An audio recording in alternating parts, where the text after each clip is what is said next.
Yeah. Got a good show for y'all. Got a damn good show for y'all. Man, you shut up. Man, you shut up.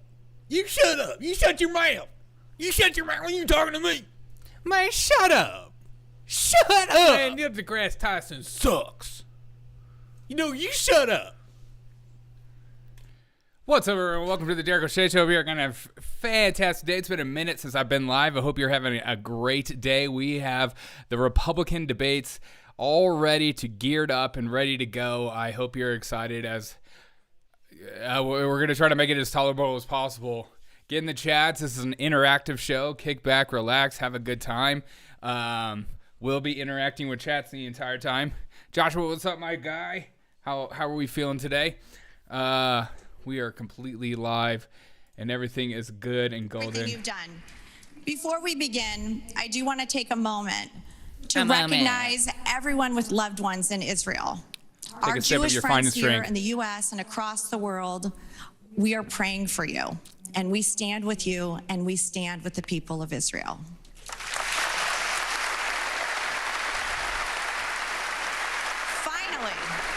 Finally, I want to ask all of you, on behalf of the millions of people who are watching at home, we are all excited. We're excited to beat Joe Biden, but we really want to hear the candidates. There is some so weird if you can keep your applause to a minimum, and please make noise. sure that we can hear every important answer on this stage, that would be much appreciated. Now, let's get on with the show. Let's win back the White House. God bless you, and God bless the United States of America.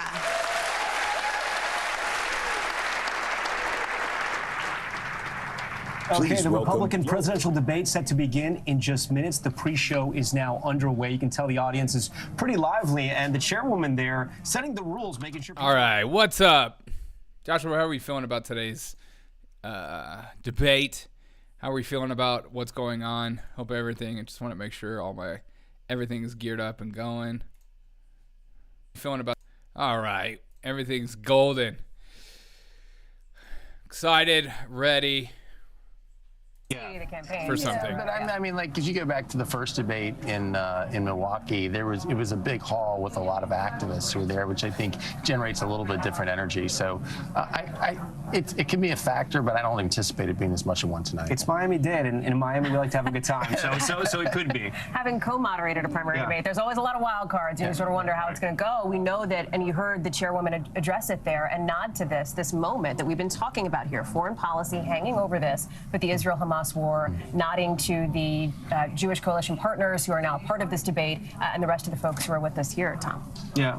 I think the real outlier on that particular issue is Vivek, and I think he's going to relish that moment because he's going to be like different than the other. Man, they got to fix their mics. There is feedback on their mic that is like in my ear. That's all right. Vivek's new to this. He didn't used to even vote in presidential elections until recently. So, but I think he'll probably look to try to take advantage of that moment. Mark Short, we appreciate your analysis. If I see you hooting or hollering, we're going to take you out, okay? So make sure to watch you. We're going to take a very quick break. We'll be right back with our special coverage here from Miami at the Republican presidential debate. Stay with us. What is the word of the day? What is the word of the day we should be using for this stream? Get in the chat and let me know.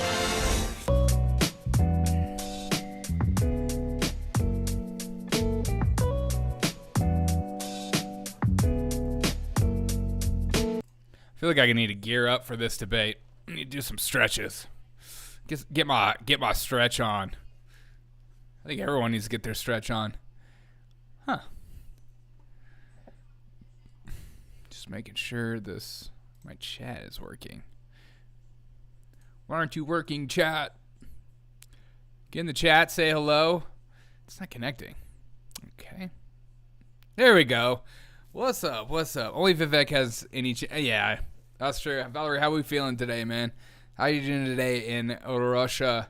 Hope you're doing well. Yeah, I'm sure Vivek will come out grandstand. I'm curious if we're going to hear anything about Ron DeSantis' boots. Maybe that's the word of the day. Boots. If you hear this word, we're going to freak out. We're going to scream. We're going to go nuts. Word of the day is boots. Boots and hose. Gotta get those boots. The debate will begin in 8 minutes and 43 seconds. I have multiple sources going on at the same time just to make sure everything is golden. I hope the stream looks okay. Hope we're feeling good. It's been like a week since I've been live, so it feels good to be back. Only Vivek has a song or another funny song reaction. What song reaction? I can't remember last time I even did that. Before the debate has started. Actually, she's just behind us here. Gosh, you In the popped in spin somewhere. room. Where are you? I'm looking for you there. Where are There you? you are. What are the people you've been talking to? The GOP donors, the voters, the activists that are out here, the teams for the campaign. What are they saying about this debate, and what are they looking for? Well, look, this is a critical night, and it's no secret when you talk to the campaigns of these candidates, the last couple of debates, they weren't necessarily thrilled with. You talked about the participation of the crowd. They thought that was a little bit too much, a little too riotous. They weren't necessarily happy. I know the DeSantis campaign last time felt like he was standing on the stage too long before he got the first question. So they are looking forward to a slightly different style of debate with our moderators tonight, and they are looking to distinguish themselves. This is game time now. We're about 2 months out from the first in the nation caucuses. DeSantis tonight, this is Florida, right? This is his state, and a state that former President Trump also lays claim to. He's counter-programming tonight. So he's got to do something a little different and try to take on Trump a little bit more directly this time. That's really what I'm looking for. How far is he going to go? He's started to, each time he's kind of ratcheted up the rhetoric a little bit more. For you guys. And then I'm looking at Nikki Haley. How is she going to ride that momentum? So a lot at stake tonight. And the donors, the activists, the folks that are here rooting on their candidates, they're excited to see what they hope will be a focus on policy and on issues that help these candidates differentiate themselves, because at this point, that's what really needs to happen. The folks that want someone other than Trump to be nominated, they want to see consolidation. They want to see one candidate step out into What's up, Papa? How we feeling? The debate needs Ed McMahon. What kind of energy would Ed McMahon bring? What kind of energy would Ed McMahon bring to the debate? How are we feeling tonight? How are we feeling about? Do you like the thumbnail? I don't know if you noticed, but I put a buffet for Christie. I put boots for Ron DeSantis. I put lady products for Nikki because she's all about girl power. Vivek gets pills, and Tim Scott gets Chick-fil-A because that man always talks about his days at Chick-fil-A. It's the best kind of energy. Yeah. Oh, Ed McMahon. R.I.P., man. R.I.P. Thanks so much for showing up to this stream. Still looking for the word of the day. I thought about making the word of the day. Put in the chat. Those of you that are in the chat, put in the chat. Let me know what you think the word of the day should be. That we scream for, we go nuts for. I'm thinking boots. I don't know, but I feel like you guys could make something better than anything I could possibly think of. So put in the chat. Let me know what an actual word of the day, not a jokey one. All right, so we got 20% for DeSantis. We got, 10% for Tim Scott. All right, feeling good. The best kind of energy. Leftists. I don't think these Republicans wouldn't use the word leftist. I don't think Republicans would actually use the word leftist because I don't think a lot of people know. Oh, we're showing some leg. Wow. I feel like people just use like liberal or Democrats, like, because the majority of people don't even know what leftism is, or they don't like you know, there's a word that you're trying to say and it just differentiate. Good God, it's been one of those days. God, sorry about that. Donald Trump's conduct over the last 4 years, you just can't escape. Oh, there they are. Look how cute they all look. I think this is going to be. I'll make myself smaller so you can. Wonderfully moderated debate, but yes, they do have to. Drop a like if you're watching this live stream. It helps the algorithm out, please. Let the people know where you're watching from. So let the voters. Let us know from the stream where you're watching from. What Wonderful. I knew he would show up. That son of a gun. That son of a... Trump, you better... Come on, man. Okay, we still have Vivek. You guys still think Vivek is going to kill it?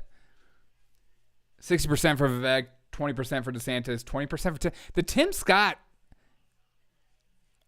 answer for you guys putting in the answer is very interesting to me. I don't know many people that are rooting for Tim Scott. I know I've seen Nikki Haley somewhere, some places, but all right, we're about to get started. And just so you know, those of you that are new watching, I try not to talk the entire time during the debate. I'm not one of those those streams who don't know when to shut up. So just so you know, that's what we're working with. That you want to hear is fixing problems, solutions to problems. And I'll tell you something else that I'll be looking for after the debate. I'm in MAGA country in Massachusetts. Karina, what's up? How you feeling? MAGA country. You guys in your Massachusetts MAGA country. I'm ready for Jesse the Body Ventura. I'm just asking questions. It's me, Jesse. Jesse the Body Ventura. How did the pyramids actually get built? Somebody answer that question. The fact that we can't answer that question should tell you everything. Still, Vivek is still killing it. All right. Make sure you get the votes in. Get your votes in. Would love to hear. Love to know. We'll try to run as many polls as we possibly can during this debate. We'll try to have as many fun things as possible. Thank you so much, Medea. Medea will come out eventually. But most importantly, hopefully the entire night is focused on this. Suck on this. Thank you.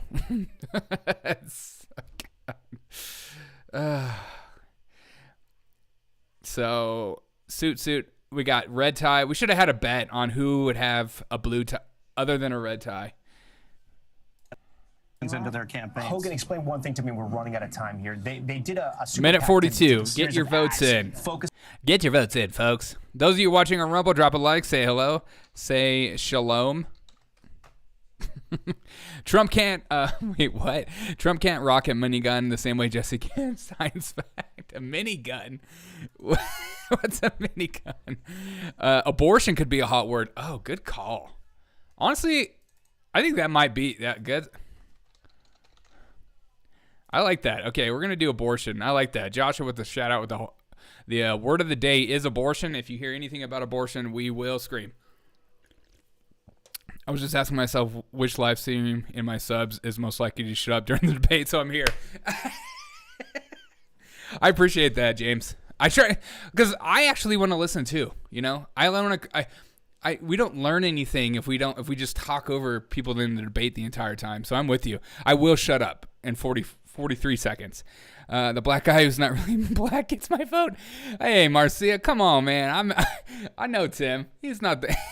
He's a neocon, but he's a decent guy, I think. Not really black. That's because he worked at Chick-fil-A. What are you gonna do, man? Should have worked at Popeyes. Popeyes had better chicken. Everyone knows that. Anyone that likes chicken knows that Popeyes fried chicken is far superior. All right, we got 18 seconds. Make sure to get your vote in. If you're watching on YouTube, get the vote in. Drop a like. It helps the algorithms out. I really appreciate that. Minigun, Gatling gun. You've never seen Predator? I have seen Predator. Of course I've seen. I'm a male. Okay, we got it. 4 seconds. Can't wait to hear these debate moderators. We're going to make sure it's a safe and fair debate. Oh, heck yeah. Tonight, a critical test in the race for the White House. 5 Republicans battling to become their party's 2024 presidential nominee. The candidates ready to make their case on why they're prepared to be commander-in-chief amid 2 wars on the world stage, how they plan to tackle stubborn inflation, and how they can unite a deeply divided electorate. Who is best to take on President Biden? And can any of them first beat former President Trump, who's far ahead in the polls? The candidates are here. Florida Governor Ron DeSantis, former UN Ambassador Nikki Haley, entrepreneur Vivek Ramaswamy, former New Jersey Governor Christie, and South Carolina Senator Tim Scott. From NBC News, the Republican presidential debate. Just 2 words. Live from the you could have done World War III as the word of the day.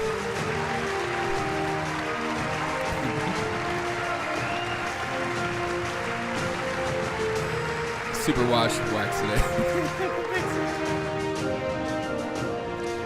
And good evening, everyone. Welcome to the Republican presidential debate. I'm Lester Holt, anchor of NBC Nightly News. Good evening. I'm Kristen Welker, moderator of NBC's Meet the Press. Hello, I'm Hugh Hewitt, host of Salem Radio's The Hugh Hewitt Show. We are now just 68 days from the Iowa caucuses when Republican primary voters will begin to determine their party's nominee for president. Tonight, we'll question 5 candidates seeking that nomination on how they're best prepared to be commander-in-chief. And, of course, how best to bring down prices impacting Americans across the country.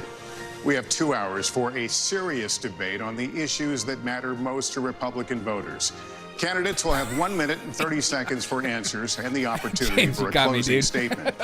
Follow-ups will be at the discretion of all of us at the table, the moderators. 3 words, good call. Invoking a candidate's name or policy does not necessarily mean the mentioned candidate is entitled to a response.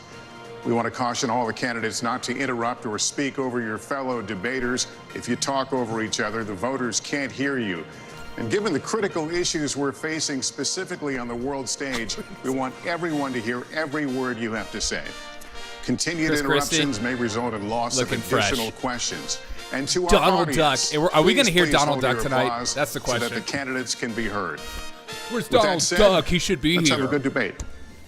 All right, our first question, the opening question, is one for all of you. Donald Trump is the first ex-president in more than 100 years to run for the White House again, and he remains popular among Republican primary voters as his legal challenges mount. Governor DeSantis, let me begin with you on this one. Speak to Republican voters who are supporting Donald Trump. Why should you and not him be the Republican nominee to face Joe Biden a year from now? This country is in trouble, and the elites that have put us here, they don't care about you. They don't care that you're having to grapple with higher grocery prices or have higher gas prices. They don't care that your family's less secure because of the open border that's allowed drugs and even terrorists to come into this country. Well, I care. I am not going to sit idly by and let this country continue its downward spiral. We need leadership, and we need it now. I'll take the hits, I'll take the arrows, I'll take the slings, because ultimately it's not about me. It's about you. I will fight for you. I will make sure to lead this country's revival, and I will win for you and your family. Actions speak louder than words. We don't have time for excuses, and it's not something that we're going to be able to have all these distractions. As a veteran, I will get the job done. Now, if you look where we are now, it's a lot different than where we were in 2016. And Donald Trump's a lot different guy than he was in 2016. He owes it to you to be on this stage and explain why he should get another chance. He should explain why he didn't have Mexico pay for the border wall. He should explain why he racked up so much debt. He should explain why he didn't drain the swamp. And he said Republicans were going to get tired of winning. Well, we saw last night, I'm sick of Republicans losing. In Florida, I showed how it's done. 1 year ago here, we won a historic victory, including a massive landslide right here in Miami-Dade County. That's how we have to do it. So I promise you this, as the nominee, next November I'll get the job done, and as president, I will deliver your time for is you. up. Let me turn to Ambassador Haley. Audience, let me turn to Ambassador Haley. Why you and not the former president? Well, I think you look at the fact that we're almost $34 trillion in debt. 60% of Americans are living paycheck to paycheck. 50% of American families can't afford diapers. 1 in 6 American families can't pay their utility bills. You have... That's their stream. My internet is good. Oh, no. NBC, you dog. I think you look at the fact that we're almost $34 trillion in debt. 60% of Americans are living paycheck to paycheck. 50% of American families can't afford diapers. 1 in 6 American families can't pay their utility bills. You have the fact that he used to be right on Ukraine and foreign issues. Now he's getting weak in the knees and trying to be friendly again. I think that we've got to go back to the fact that we can't live in the past. We can't live in other headlines. We've got to start focusing on what's going to make America strong and proud. And that's what I'm focused on doing. Let's make sure we pay down our debt. I think we need an accountant in the White House. Let's make sure that we have transparency in the classroom. As a mom, I know what that means. Let's make sure we secure our borders so that our families are safe. Let's get crime down, because our families want to know that they can be safe no matter where they go. And as the wife of a combat veteran, I will tell you, a military needs to know we have our back, and we need to make sure that America is strong. Ambassador, thank you very much. And,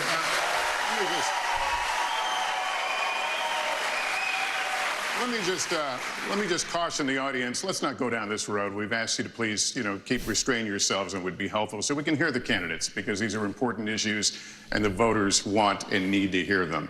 Mr. Ramaswamy, let me turn to you. Please make your case. Why should you be the nominee and not the former president? I think there's something deeper going on in the Republican Party here, and I am upset about what happened last night. We've become a party of losers at the end of the day. It was a cancer in the Republican establishment. It's not a good quote. Let's speak the truth. I mean, since Ronna McDaniel took over as chairwoman of the RNC in 2017, we have lost 2018, 2020, 2022, no red wave that never came. We got trounced last night in 2023. And I think that we have to have accountability in our party. Thanks for $2 super chat, Ron, if you want Willie. to come on stage tonight, you want to look the GOP voters in the eye and tell them you resign, I will yield my time to you.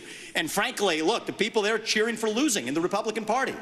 Think about who's moderating this debate. This should be Tucker Carlson, Joe Rogan, and Elon Musk. We'd have 10 times the viewership, asking questions that GOP primary voters actually care about, and bringing more people into our party. See what you want about Vivek. He is always spot on when some of these quotes, you think man. the Democrats would actually hire Greg Gutfeld to host a Democratic debate? They wouldn't do it. And so the fact of the matter is, Christian, I'm going to use this time because this is actually about you in the media and the corrupt media establishment. Yes. Ask you, the Trump-Russia collusion hoax that you pushed on this network for years, was that real, or was that Hillary Clinton made up disinformation? Answer the question. Go. Mr. Roberts, this is how we get our country back. We need accountability, because this media rigged the 2016 election. They rigged the 2020 election with the Hunter Biden laptop story. Mr. Ramaswamy, and they're going to rig this election. Your time is up. Accountability. Let me turn to Governor Christie. Why Turn up the heat. Audience, let's not do this. Let's do Let's this. let the candidates speak. Governor Christie, why you and not former President Trump? Well, Lester, look, you said it at the beginning of the debate. We are dealing with extraordinarily important issues facing this country right now. We have our greatest ally in the Middle East under fire from a terrorist group that has committed to wiping them and every Jewish person in this world off the map. We have Ukraine with Vladimir Putin, a communist KGB This dictator is his who wants to emotionally put the old serious band back moment. together. He's starting in Ukraine, and he's going to move to the Baltics and Poland after that. We have inflation in this country that is choking every American family that wants to try to rise up and give their children a better life. And tonight, we need to decide which president is going to be the one to tackle the big issues, who's going to make this country look once again, not just inward, but look outward at the world and say America is the country, the indispensable nation that makes this a safer world.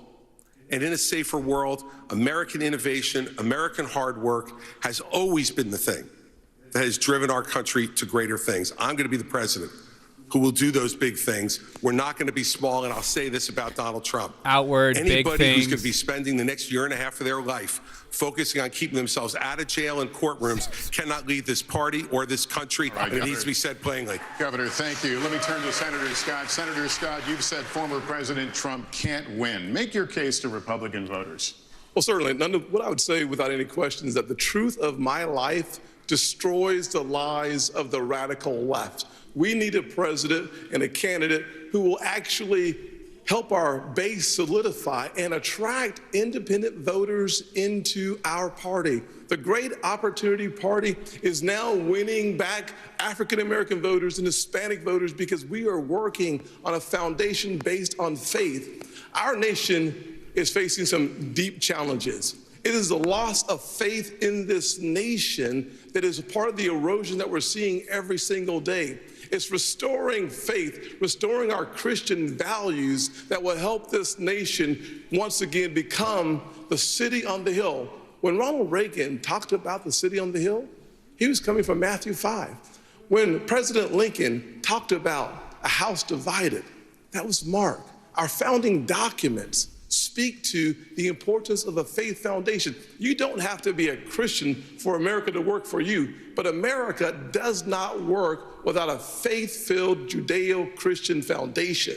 I would be the president that helps us restore faith in God, faith in each other, and faith in our future. Without that focus, none of the issues, the policies matter. We have to get back to being a nation that is, in fact, the city on the hill, that believes in each other enough for us to fight for that future. Senator Scott, thank you. We're going to turn now to the challenges facing the next commander-in-chief. You'll all be fielding questions first from me and the Republican Jewish Coalition, and then from Kristen and Hugh. So as we continue forward, the Israel-Hamas war is barely a month old. Tonight, Israeli troops are fighting inside Gaza City with over 200 hostages who remain captive there, and civilian casualties mount inside Gaza. As President of the United States, what would you be urging Israeli Prime Minister Benjamin Netanyahu to do at this moment? Governor DeSantis. I would be telling Bibi, finish the job once and for all with these butchers, Hamas. They're terrorists. They're massacring innocent people. They would wipe every Jew off the globe if they could. He cannot live with that threat right by his country. That Hamas should release every hostage and they should unconditionally surrender. I'm sick of hearing the media, I'm sick of hearing other people blame Israel just for defending itself. We will stand with Israel in word and in deed, in public and in private. And I can tell you, as governor, I actually did something about it. Biden's neglect has been atrocious. We had Floridians that were over there after the attack. He left them stranded. They couldn't get flights out. So I scrambled resources in Florida. I sent planes over to Israel, and I brought back over 700 people to safety. There could have been more hostages had we not acted. And I'll tell you this, I met the first plane load when they came to Florida, and one of the mothers pointed to a 6-year-old daughter, and she said, my daughter had been saying the last 2 nights, Mommy, I don't want to hear any more bombs, no more rockets. I just want to get back to Florida. So there's a difference between words and deeds. We acted and we saved lives. Thank you. Ambassador Haley, what would you do? What would you be urging? He didn't smile. He's done doing that weird smile at the end. To do? Would you consider humanitarian pause, for example? The first thing I said to him when it happened was I said, finish them. Finish them. And the reason is I worked on this every day when I was at the United Nations. And we have to remember that they have to, 1, eliminate Hamas, 2, support Israel with whatever they need, whenever they need it, and 3, make sure we bring our hostages home. We need to be very clear-eyed to know there would be no Hamas without Iran. There would be no Hezbollah without Iran. There would not be the Houthis without Iran. And there wouldn't be the Iranian militias in Syria and Iraq that are trying to hit our military men and women if it hadn't been for Iran. And who is funding Iran right now? China is buying oil from Iran. Russia is getting drones and missiles from Iran. And there is an unholy alliance. We need to be clear-eyed. The last thing we need to do is to tell Israel what to do. The only thing we should be doing is supporting them and eliminating Hamas. It is not that Israel needs America. America needs Israel. They are the tip of the spear when it comes to this Islamic terrorism, and we need to make sure that we have their backs in that process. All right. Thank you. Mr. Ramaswamy. Mr. Ramaswamy, any daylight between you and the candidates we just heard on this issue on what you would tell the Prime Minister? I would bomb him harder. I would tell the Prime Minister no. In fact, I would go one step further. The founding vision of Israel was based on the idea that they don't want to depend on anybody else's sympathy or direction in defending themselves. So what I would tell Bibi is that Israel has the right and the responsibility to defend itself. I would tell him to smoke those terrorists on his southern border, and then I'll tell him as President of the United States, I'll be smoking the terrorists on our southern border. That's his responsibility. And I'll be smoking them too. That's how we move forward. But I want to be careful to avoid making the mistakes from the neocon establishment of the past. Corrupt politicians in both parties spent trillions, killed millions, made billions for themselves in places like Iraq and Afghanistan, fighting wars that sent thousands of our sons and daughters, people my age, to die in wars that did not advance anyone's interests, adding $7 trillion to our national debt. And Joe Biden sold off our foreign policy. Joe Biden's son, Hunter Biden, got a $5 million bribe from Ukraine. That's why we're sending $200 billion back to that same country. The fact of the matter is the Republican Party is not that much better. You have the likes of Nikki Haley, who stepped down from her time at the UN. Bankrupt or in debt was her family. Then she becomes a military contractor. She joins the board of Boeing and otherwise, and is now a multimillionaire. So I think that that's wrong when Republicans do it or Democrats do it. That's the choice we face. Do you want a leader from a different generation who's going to put this country first, or do you want Dick Cheney in 3-inch heels? All right, Mr. In which case, we've got Ramaswamy. two of them on stage. Thank you. Senator Scott, yes. Senator, same question to you about, you're the president, you're on the phone in the Oval Office with the Prime Minister, you tell him what? Well, number one, I would tell Prime Minister Netanyahu, not only do you have the responsibility and the right to wipe Hamas off of the map, we will support you. We will be there with you. We'll stand shoulder to shoulder. There will be no daylight. But I would change the station a little bit, though, and head back home to America. I would say to President Biden, diplomacy only is a weak strategy. Appeasement leads to war. From President Obama to President Biden, Obama sent millions to Iran. Frankly, President Biden has sent billions to Iran. That is why I've said that there's blood dripping from the hands of President Obama and President Biden. I would tell President Biden with great clarity, if you want to stop the 40+ attacks on military personnel in the Middle East, you have to strike in Iran. If you want to make a difference, you cannot just continue to have strikes in Syria on warehouses. You actually have to cut off the head of the snake, and the head of the snake is Iran and not simply their proxies. In order for us to have a powerful response from America, we have to be in a position of strength. As President of the United States, my foreign policy is simple. You cannot negotiate with evil. You have to destroy it. All right, Senator Scott, thank you. Governor Christie, I want to get you to weigh in here. Look, Lester, these problems are so big and serious that the first thing I would say to Prime Minister Netanyahu is pretty simple. America is here, no matter what it is you need at any time, to preserve the state of Israel. Remember that Hamas's main goal is to get rid of Israel, is to get Israel absolutely off the map. Now, there are three things I think I would say to him when he asked for advice. The first I would say is that it is absolutely your obligation to protect the territorial integrity of Israel. Secondly, to make sure you protect the security and the safety of your people. Every time something happens to compromise either one of those things, it creates greater unrest in the entire region. Second, you must go in and make sure that Hamas can never do this again. The fact is that Israel and their intelligence community failed. They failed here, and they failed the people of the state of Israel. And so we need to work closely and better together to make sure, one, that they're degraded, and two, that we know everything that's going on inside the Gaza Strip when it's going on, so that something like this can't happen to kill 1,400 individuals again. And the third thing is to keep your eye on the ball. Make sure that we continue to isolate Iran, work with the reasonable nations in the Middle East, the other Arab nations who want to partner with you, and make sure that we continue to isolate Iran so that their only friends in the world are the part of the evil foursome: China, Russia, Iran, and North Korea. Christie, thank you very much. We're going to continue in this vein right now with a question from Matthew Brooks, the CEO of the Republican Jewish Coalition, a partner of the Republican National Committee in this debate. Here it is. Given attacks by Iranian-backed proxy groups on U.S. military bases in Syria and Iraq, attacks that have wounded approximately 24 of our U.S. servicemen, do you support the use of military force by the United States against Iran? They blocked off the entire street for this. Haley, would you please answer that? Yes, I'd first like to say they're 5-inch heels, and I don't wear them unless you can run in them. Oh, suck it, Vivek. You'll never overcome that. The thing that I will say is, I I wear heels. They're not for a fashion statement. They're for ammunition. What we need to be doing for Iraq and Syria is, first of all, the idea that our men and women could be targeted and that we've allowed almost 100 hits to happen under Biden's watch is unthinkable.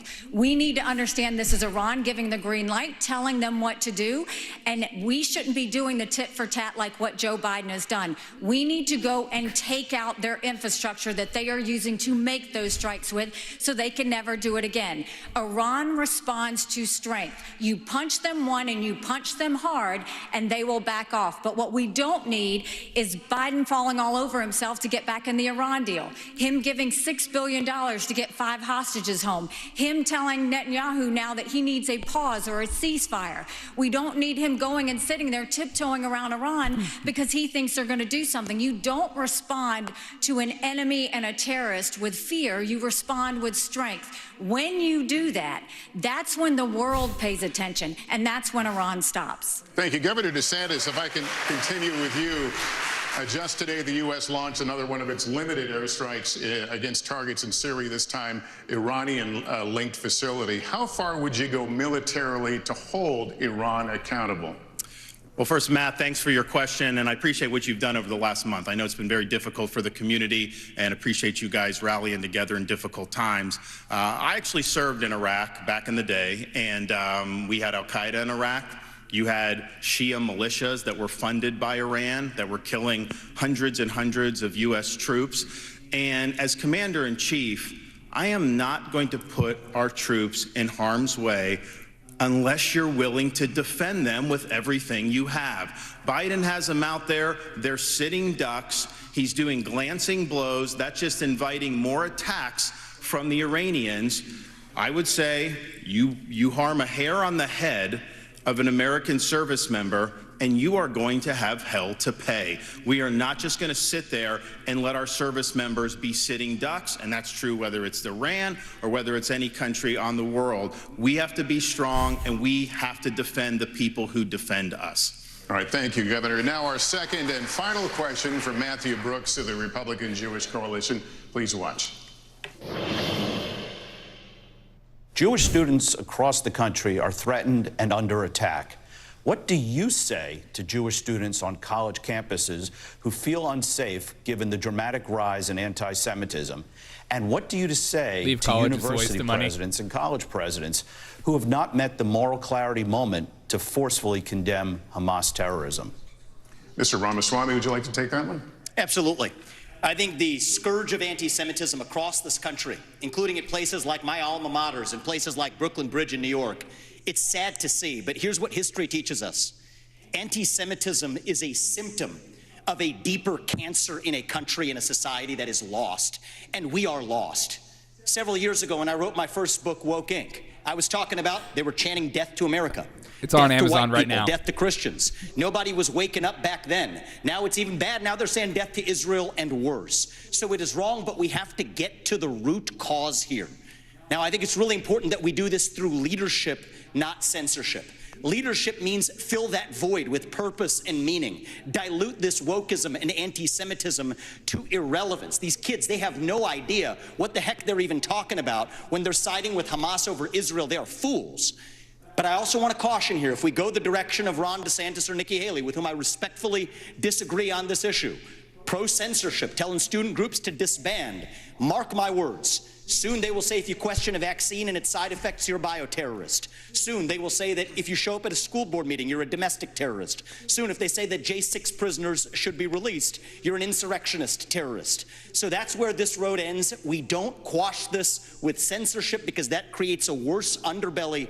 We quell it through leadership by calling it out. These university administrators have lost their way, and we need leadership at the top in the United States of America that restores our founding values and that has no place for this kind of anti-Semitic hate. That's where I stand while respecting our Constitution. Your time is out. Senator Scott, let me get you to weigh in on what you just heard. Well, let me just say to every single university president in America, federal funding is a privilege, not a right. Number one. Number two, to every student who've come to our country on a visa to a college campus, Your visa is a privilege, not a right. Number 3, any campus that allows for anti-Semitism and hate, to allow students to encourage terrorism, mass murder, and genocide. Mass murder? You should lose Oh, your federal no, not mass funding murder. today, period. To all the students sounds like on me. visas who are encouraging Jewish genocide, I would deport you from those campuses. We have to stand strong with our Jewish Americans. At the end of the day, we should not have our Jewish students in a library being told to hide. On our streets in New York, a Jewish citizen has the right to walk on the streets of America with no fear. They have the right to go to college campuses, go to class, and not fear. We will restore that. I started working on anti-Semitism on college campuses in 2017. I anti-Semitism harder than anyone even here. Then, there was a rise of anti-Semitism on college campuses. We must force the people off those campuses, and Senator frankly, Scott, thank you. Let me out of our country. Let me turn to the Senator, Governor DeSantis here. What do you think about what he just said?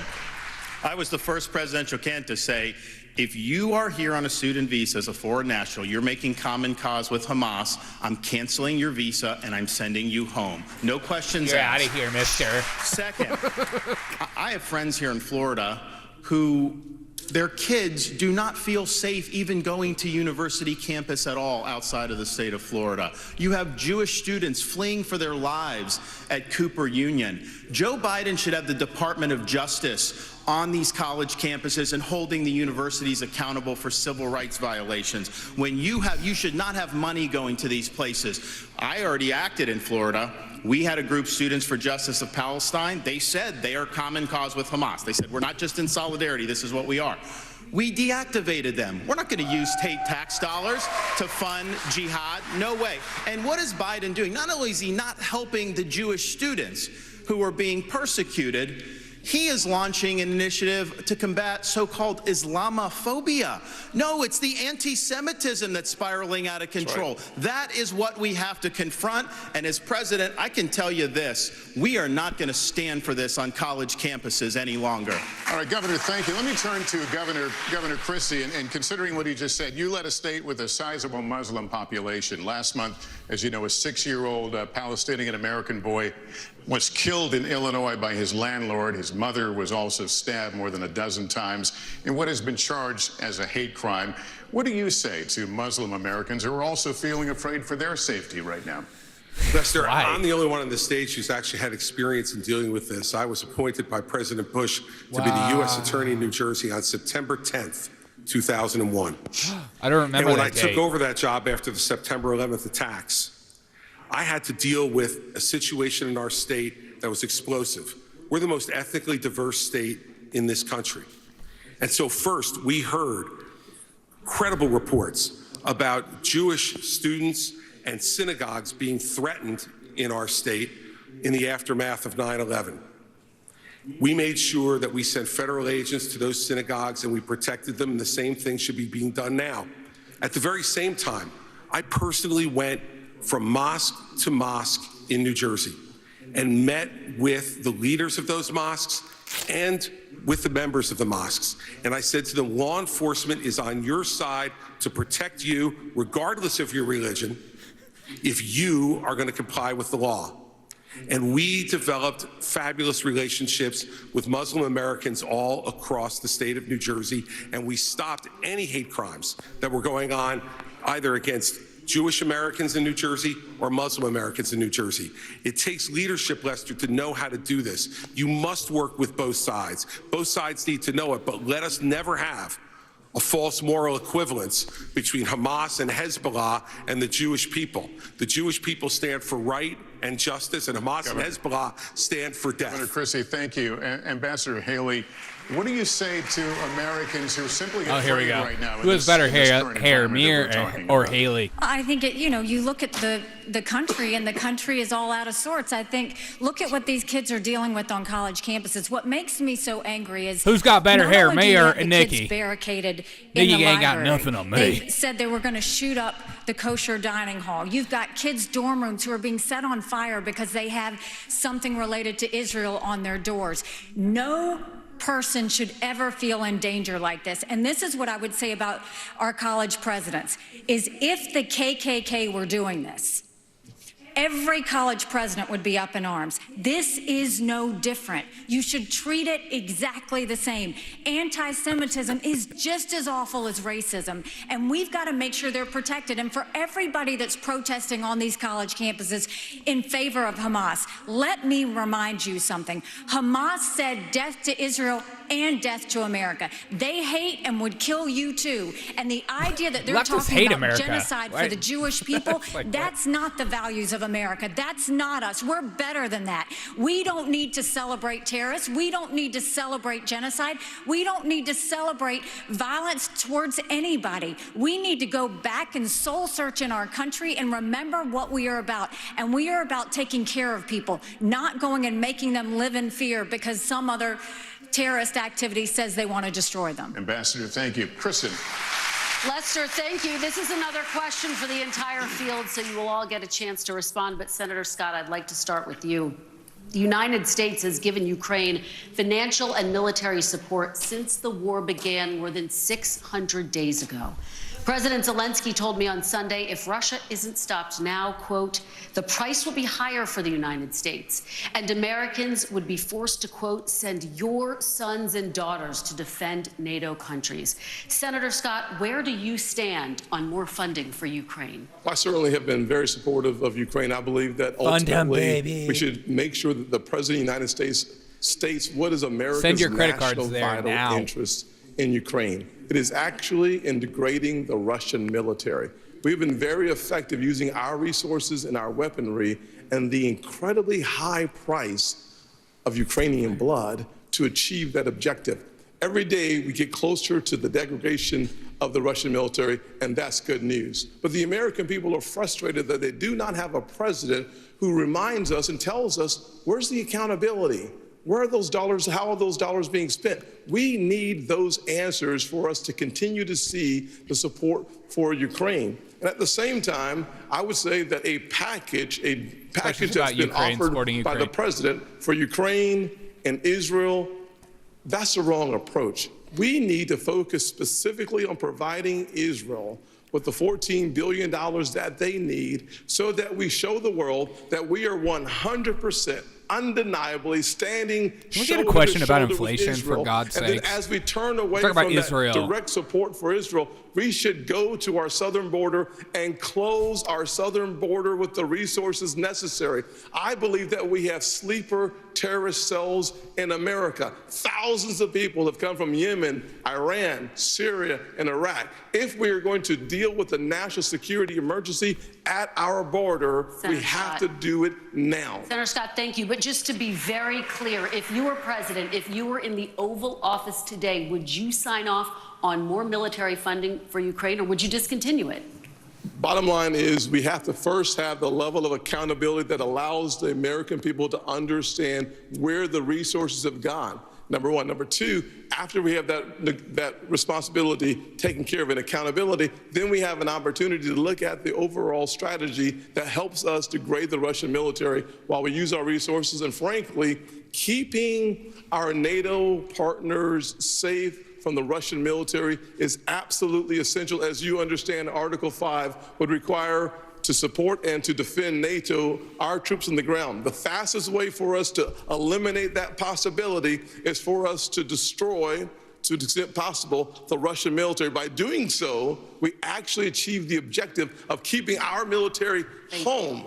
And that's good news. Thank you, Senator Scott. Mr. Ramaswamy, are you persuaded by President Zelensky's urgent new plea? Where do you stand on more funding? I'm absolutely unpersuaded.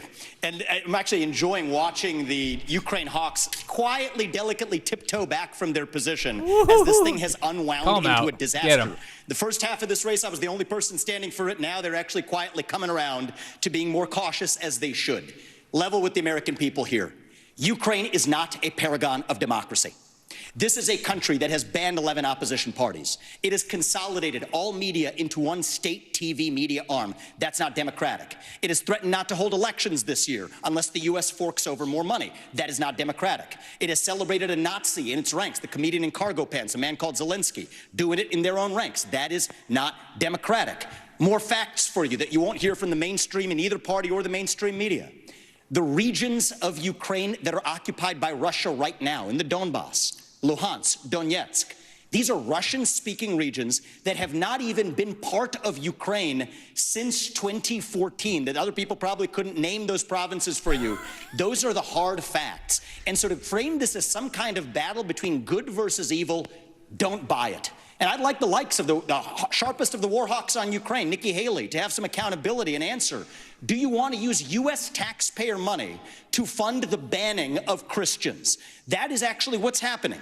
They're using the Ukrainian Orthodox Church. They have banned them. The Ukrainian parliament just did this last week, supported by our dollars. And I think you owe it to the American people, Nikki, to at least this one time at least condemn. Thank you. That's time. At least to condemn their banning of Christians. Mr. Ramaswamy, thank you. Mr. Ramaswamy, thank you. We asked the questions. Ambassador Haley, well, she deserves to what is your take? The stage is on fire off of it after that. I am telling you, Putin and President Xi are salivating at the thought that someone like that could become president. They would love to see that. The fact of the matter is she doesn't answer the question. So this is what I will tell you. We're driving Russia into China's hands because of these foolish policies. You had your time to talk. The ambassador has the floor. Ambassador, thank you. The first thing I'll tell you is we all remember what that thug did when he invaded Ukraine. We all know that 500,000 people have died because of Putin. And here is a freedom-loving, pro-American country that is fighting for its survival and its democracy. No, I don't think we should give them cash. I think we should give them the equipment and the ammunition to win. And I'll tell you, if Biden had done it when they first asked for it, this war would be over. But let's also remember this. When you left Afghanistan in shambles and left them with a ton of weapons and money, it's not that we left, it's how we left. When you look at Ukraine, don't think for a second, now everybody wants to move away from Ukraine. They'll want to move away from Israel a year from now. America can never be so arrogant to think we don't need friends. After 9/11, we needed a lot of friends. Now is the time to get partnerships. This unholy alliance between Russia, Ukraine, and China is real. There is a reason that Taiwanese want us to support the Ukrainians. It's because they know that China is coming after them next. There is a reason Ukrainians want us to support Israelis, because they know that if Iran wins, Russia wins. Ambassador, we have to see the combination of the three. Ambassador, thank you. Governor Christie, what is your Let's go to war with everyone, everywhere, all the time. Be expected to help fund the war in Ukraine? Kirsten, let's remember the last time that we turned our back on a shooting war in Europe.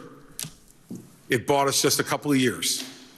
And then 500,000 Americans were killed in Europe to defeat Hitler. This is not a choice.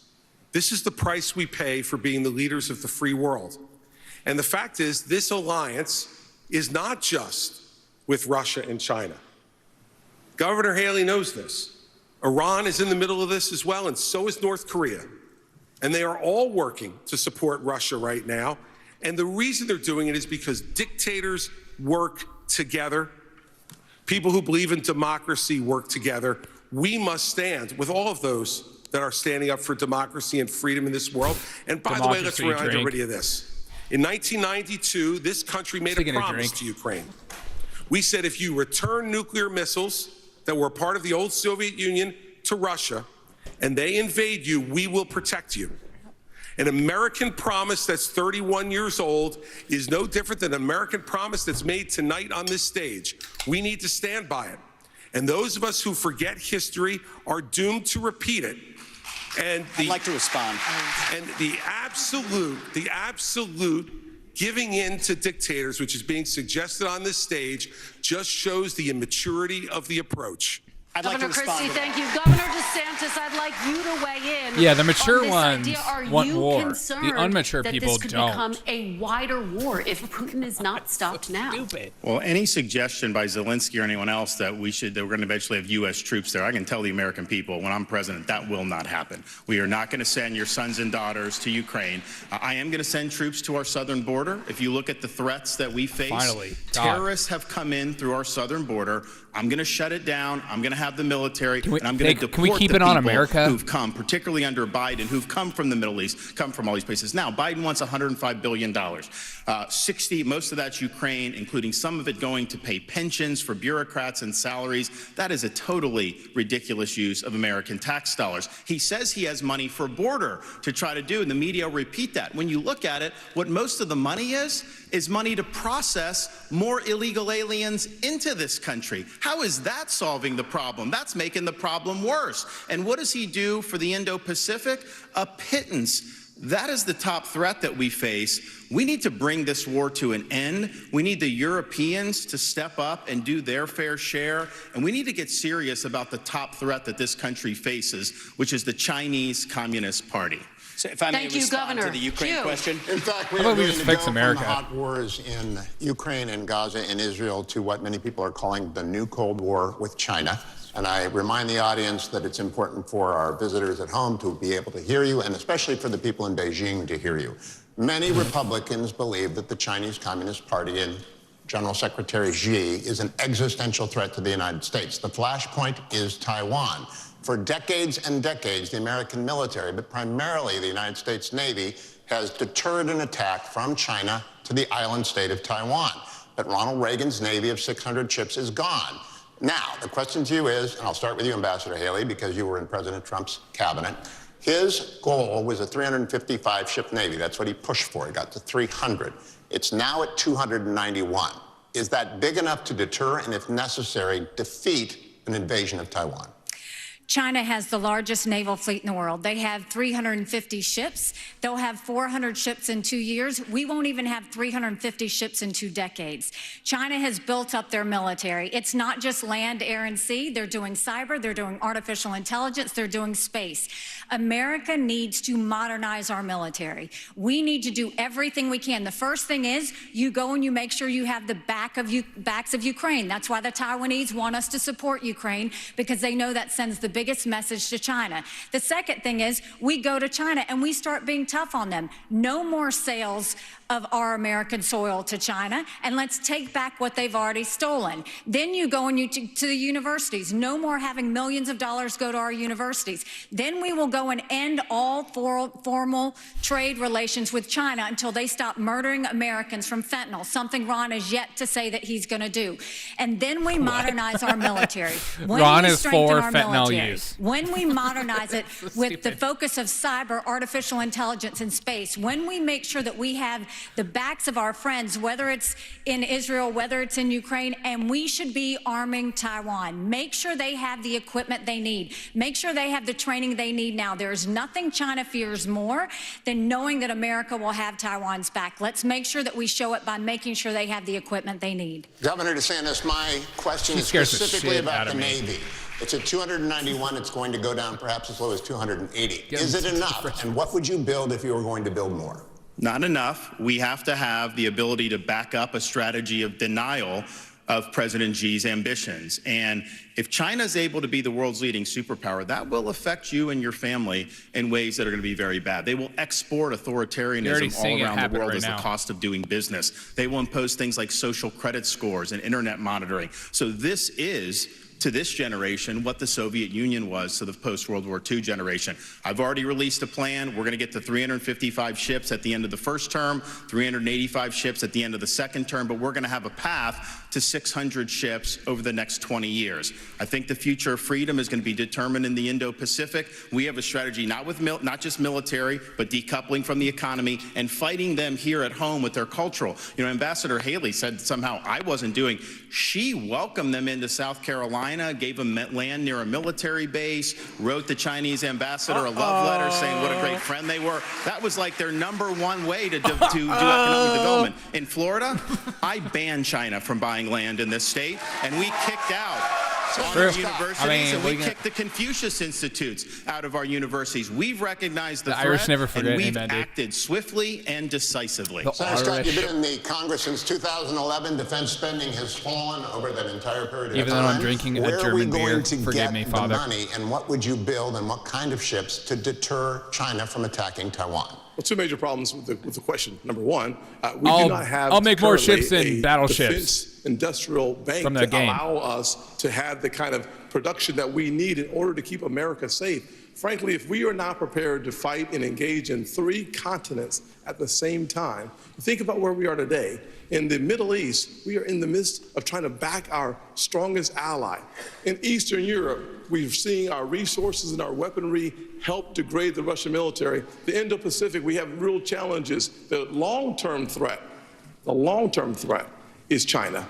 Immediate threat is our southern border. In order for us to have the military to fight 3 different continents at the exact same time, we're going to have to invest heavily in our military, but we're also going to have to invest heavily in an industrial base so that we can hit our objectives from a military perspective, not only with our ships, but also with our planes. We are so old as a military that in order for us to recalibrate, we're going to have to invest. One of the things I do in my Made in America strategy is we create more than 4 million new jobs by having high-tech manufacturing come back to America, decoupling from China, so that we focus our attention on creating that industrial revolution that will be necessary for us to achieve the goal of having a military that is ready to be lethal and come home safe. Thank you, Senator. Mr. Ramaswamy, I'm looking for specifics. What would you build? Where would you build it? When would they be in the water? How big would the fleet get? First answer is end the toxic divest to invest program. For people who don't know about that, we're decommissioning ships in the South China Sea. The foundation of war is economics. Rebuild our defense industrial base at home. But here's the dirty little secret. Our actual defense industrial base depends on China for the supply chain, for the F-35 jets, for the ships that we're building. Think about this. Why are we stockpiling that if it isn't to actually be strong against our enemy, China? We depend on them for that. Just like we depend on them for pharmaceuticals, just like we depend on them for semiconductors. What do you guys actually think he would be like as president? Tough with China. It's because we depend on them for our modern way of life, and we have to declare economic independence from our enemy. That's the Declaration of Independence that Thomas Jefferson, at the age of 33, would have signed. And today, if he were alive, that's the Declaration of Independence that I will sign as the next president. I do have to recognize that Ron DeSantis was correct about acknowledging Nikki Haley's tough talk when she was ambassador to the UN, calling China our great friend, bringing the CCP to South Carolina. What he left out, though, Ron, and be honest about it, there was a lobbying-based exemption in that bill that allowed Chinese nationals to buy land within a 20-mile radius of a military base lobbied for by one of your donors. So I think we have to call a spade a spade. We need politicians who are independent of the forces that increase our dependence on China.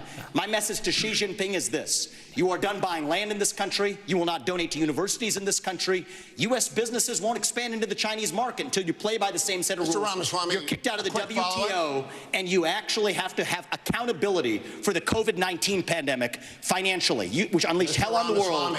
We have to hold them accountable. Do you have a number and a plan? I think that we need to increase our naval capacity by at least 20% over the course of the next 7 years. Why is this even a question? We're talking about Navy capacity. I think we have to, at minimum, be able to meet our AUKUS agreement standards. How about the fact that a Chipotle burrito is $15 now? Not even being able to meet our AUKUS standards with Australia and the UK. So what we need to do is have a plan that reverses the trajectory of the divest to invest program by 20% over the next 3 years. Governor Christie? You know, my first observation, Hugh, is that nobody answers your question. And my second observation is these three in the middle think they're the enemy. I know China is the enemy, and that's what we should focus on. So I know China's the enemy harder than anyone on the stage right now. Nuclear submarines in this United States Navy is the greatest deterrent to Chinese aggression, and that is the first place I would go to increase American naval power. Our nuclear submarines are able to move stealthily, quietly, and effectively, and if we are going to deter China from invading Taiwan, the only way we're going to do it is to make sure that they don't know whether how many nuclear submarines from the United States of America are in the South China Sea and in that area and ready to strike on them if they decide to move on Taiwan. And so we, as our first priority, need to go directly to our nuclear sub-program, Hugh, and we need to increase it drastically. That would be priority number one. Ships would come next, but to me, the ships are secondary choice here. The submarines are the single most important thing that we could be using to deter China. But the other thing we could do to deter China is to let them know that the blood money they're spending for Russia in Ukraine right now will not be effective. That we send Putin home with his tail between his legs. What if Chris Christie just has like a heart attack on stage right now? The same fate waits for them if they decide to move towards Taiwan with a more aggressive nuclear sub-program. We'll be able to make that threat real. You'd be like Henry. Thank you, Governor. Like We're going to take a brief pause now. We'll be back to the Republican presidential primary debate. Oh, God, finally a break. You remember learning in like middle school about Henry Taft being so fat that they had to make a bathtub that fit him in like middle school? I remember like learning about that as a kid and thinking that was just so funny. How do we feel about this debate? I mean, it's completely useless, but it's a fun waste of time, and we're having a good time. We're sharing this together. We're growing in our knowledge of each of these candidates. We still know that Tim Scott's a neocon, Nikki Haley's a neocon, Ron DeSantis is still awkward. Vivek says a lot of right things, but who knows if he's a car salesman or if he's a real deal. Chris Christie is just there, paid and bought by Democrat donors in order to cause chaos in the Republican Party. Am I forgetting anyone else? I feel like there's always somebody like oh yeah, Mike Pence, R.I.P. I mean, what's this debate is? We've learned nothing. Maybe the only thing we've learned is that, some of them want to go to war a little harder than the other people want to go to wars. Christie wants a sub, a steak, and a cheese. Who doesn't want a little New Jersey Philly cheesesteak? It's not New Jersey, idiot. It's so much better because Vivek, he was ill the previous one. Yeah, Vivek has been. I like Vivek. I like a man that takes control. You know what I mean? He really takes control. He's really showing me. Like, if someone asks you a question that as a debate moderator that is disingenuous as people on NBC are, you shrug them off. You do exactly what he's doing. Acknowledge that they're full of crap and not worth even speaking to or giving your precious little time to. And every time they go to you is a moment for you to have a moment. So that could be clickbait and be passed around as your campaign speech. I mean, this is literally what these debates seem to be. They're not actual debates. They're not actual conversation. We're not actually learning anything. They're just trying to appease. They're having their moments. They're having their clickbait moments so we can all be like, oh my God, this person is more qualified. At least that's how I feel. Changed my mind. Vivek would be great as a White House press secretary. Honestly, that's a good shout out. Honestly, I think he would be fantastic as a press secretary. I mean, it would be more fun than KJP. I mean, the whole job of a press secretary is to be the propaganda piece of your leader or whatever. So might as well have somebody that could take somebody to the dry cleaners. No pun intended. Tim Scott what? It's Philly made with cheese whiz. Yeah, cheese whiz, gross, dude. So right, me too. It's nice. It's a nice time waster, but we all know none of them are going to be the nomination. Yeah, that's true. But a lot of these candidates will probably be the nomination in 2028, though. It's like, I mean, it's like one of those things like some of the people that are like only Trump or die. What about 2028? Like, what is that going to look like? It's not going to be Carrie Lake. So who's next in line? Most likely is DeSantis. He shot his load a little early, but like maybe it's a decent run to figure out, get some people that aren't so awkward on stage with him. Maybe it's Vivek's time to just shine. I don't know. But 2028 should be interesting. A lot of these candidates will still be here. Chris Christie, probably not. He'll probably be dead. High cholesterol due to high blood pressure. Screaming about Donald Duck. I'm worried about him. Who do you think Trump will pick for vice president? Vivek is my number one. It's always been Vivek for me. He's always backed Donald Trump no matter what, and Donald Trump likes people that back him. and he seems he would be a powerhouse. Who is chairman of the House Bipartisan Select Committee on the Chinese Communist Party, published a long essay on TikTok following the flooding of pro-Hamas propaganda on the TikTok accounts across the United States. Chairman Gallagher called it shocking. He called the app predatory, controlled by America's preeminent adversary, one used to push propaganda and divide America. It's spyware, he said, a means of surveillance. Governor Christie, do you agree with Chairman Gallagher? And if so, would you ban or force the sale of TikTok? I agree 100% with Chairman Gallagher, and let me say this. True, Queen. TikTok is not only spyware. It is polluting every the app minds is spyware of American young people all throughout this country, and they're doing it intentionally. And when you saw what happened in the last few weeks with all of this anti-Semitic, horrible stuff that their algorithms were pushing out at a gargantuan rate, this is China trying to further divide the United States of America. And this is one of the big failings among many of the Trump the corporate administration. media, it's TikTok. He talked tough about TikTok. I heard him do it many times. But when it came down to it, he did not ban them when he could have and should have. And now since then, we've had an additional nearly 6 years of this type of poison being put out throughout the United States, even putting aside the spying, which we know is going on, and the theft of American personal data and information. So in my first week, that data should be going to the United States government. TikTok. They want to go ahead and sell it. Ban Let them TikTok. go ahead and sell it. But I'll tell you another reason we would do it. Nobody would Facebook's vote not for you. in China. Gen Z would not vote for X this is not in China. They're not permitting a free flow of information to the Chinese people from our social media companies, yet we just open the door and let them do what they're doing. TikTok should be banned because they are poisoning American minds, and I would do it week one. Thank you, Governor. I want to go to Governor DeSantis. Would you ban or force the sale of TikTok, regardless of whether or not China allowed American apps to operate in China? Yes, I think that China is the top threat we face. They've been very effective at infiltrating different parts of our society. So my policy on China and the Chinese Communist Party is very simple. We win, they lose. And in order to do that, it's not just military, it's economic, and it's cultural. And as the dad of a 6'5" and a 3-year-old, I'm concerned about the data that they're getting from our young people and what they're doing to pollute the minds of our young people. These kids get these devices and they have a mind of their own. And I know a lot of parents are looking, it's hard to even keep it out. China's obviously the most extreme, but this is happening with other things. So we are gonna do that, and we are gonna make sure to protect the American people. It's a full spectrum approach to be able to fend China off. Yes, military deterrence, yes, economic decoupling, but also their role in our culture. If we ignore that, we're not going to be able to win the fight. Thank you, Governor. Ambassador Haley, speak to the parents out there. There are probably TikTok apps on half the phones in this auditorium. No, I'm going to speak to the fact that 2 people hit me and you didn't let me respond. So let's first talk about the fact that they want to talk about the Chinese land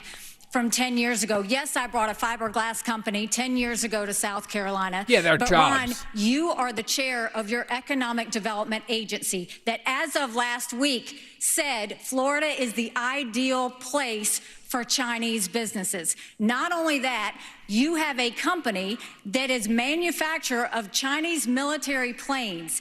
You have it. They are expanding 2 training sites at 2 of your airports now, one which is 12 miles away from a naval base. Then you have another company that's expanding, and they were just invaded by the Department of Homeland Security. So mine was 10 years ago. You gave Yours them was stuff. 6 I months didn't ago. give them anything. What's your story? And I abolished that agency that she's talking about. No, Enterprise Florida, we abolished it, and of course we banned China from buying the land. website Not last exactly week. a Go great check. They're going to talk over each other. This is so from purchasing You land scrubbed at the all. website last week. I'm going to start talking as well. I'm going to start talking. Ramaswamy, we've talked about this. You campaign on TikTok. How do you get TikTok banned if you use it? Well, I want to laugh at why Nikki Haley didn't answer your question, which is about looking at families in the eye. In the last debate, she made fun of me for actually joining TikTok while her own daughter was actually using the app for a long time. So you might want to take care of Get your house in control. Leave my daughter off your mouth. Of Americans are using it, and that's actually the point. You have her supporters propping her up. That's fine. Here's the truth. The easy answer is actually to say that we're just going to ban one app. We got to go further. God, we have to ban any U.S. company actually transferring U.S. data to the Chinese. Here's a story most people don't know. Airbnb hands over U.S. user data to the CCP. Now, that's a U.S.-owned company. So this is the problem when you have Republicans that temporarily go the way the winds blow, and now it's popular to talk tough on China. When she was UN ambassador, called them, literally her words, not mine, our great friend. You can't be fair weather fans of the right policy. Get to the root cause. Even U.S. companies in Silicon Valley are regularly doing it.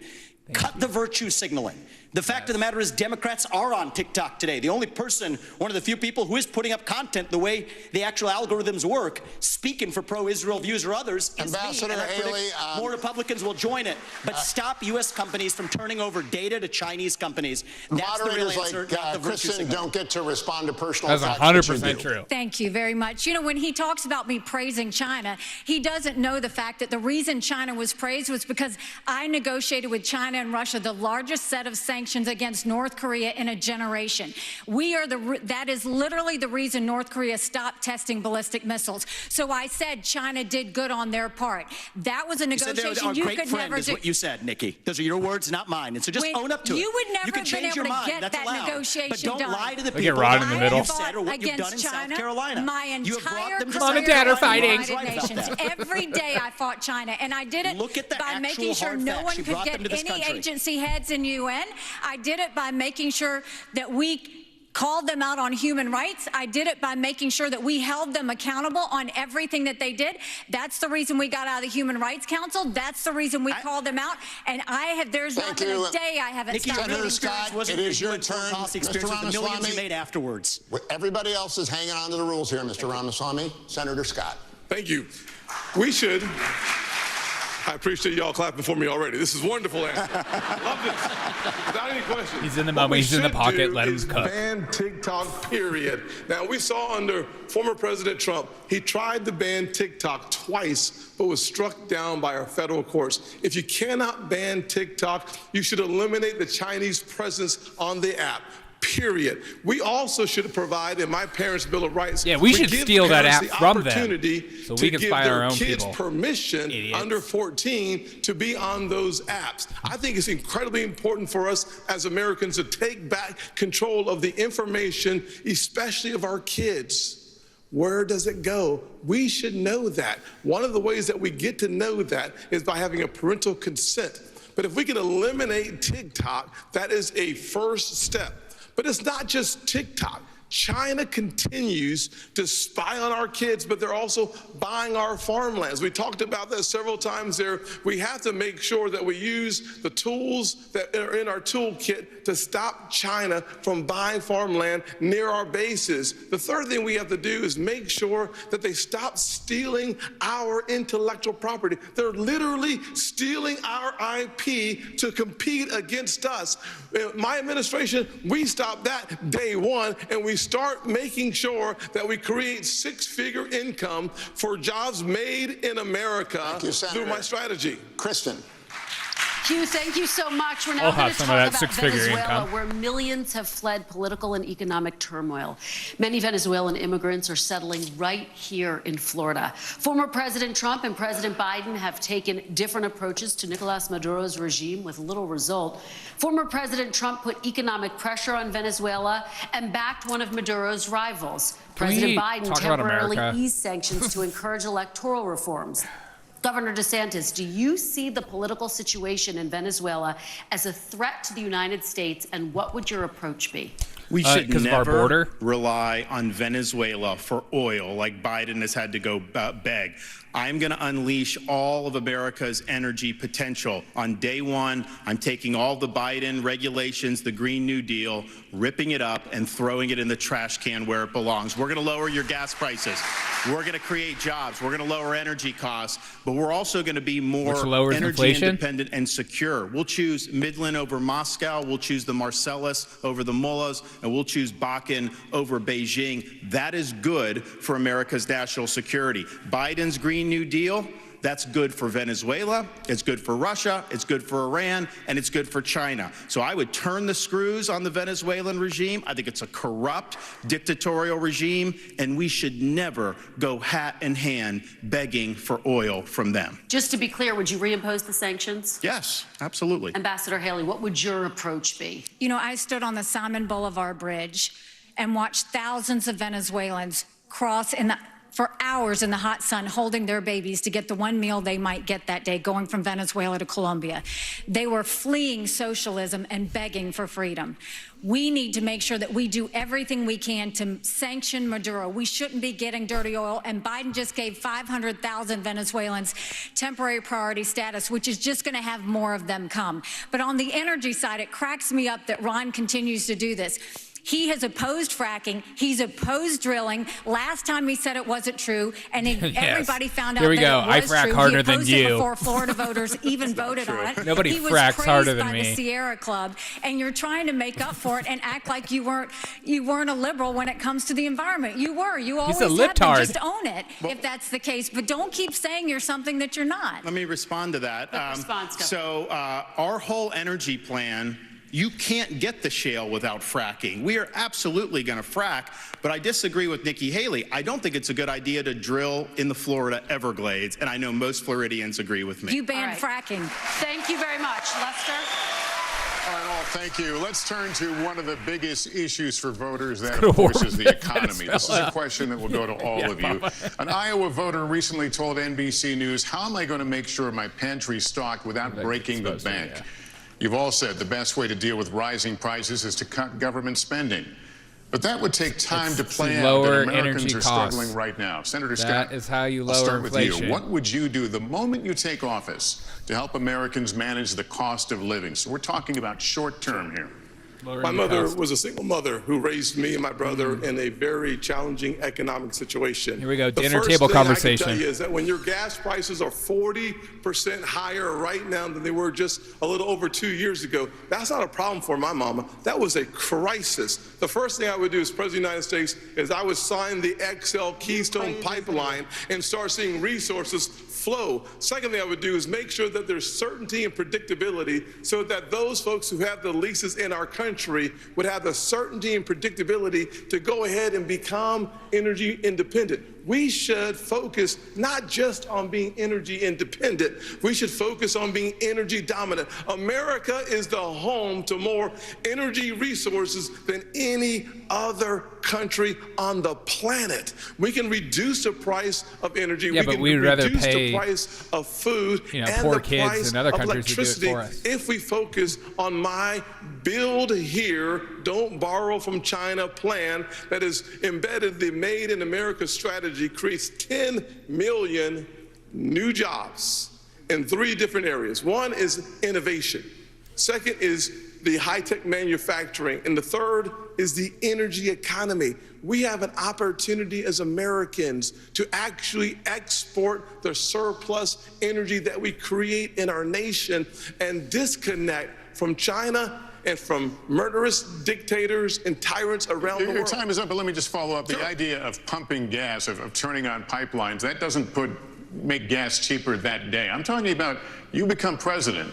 What can you do specifically to help people feel better about their situation or be better with their situation? Just give people money. It does, to be honest with you. The way that the economy works is it works on the ability to anticipate excess supply versus the demand. When that happens, confidence drives our prices down because we know there's going to be a greater surplus. When you allow for those who have leases to actually start drilling, to start using those leases for more energy excavation, you put our economy in the strongest position. And as a result of that, prices start going down.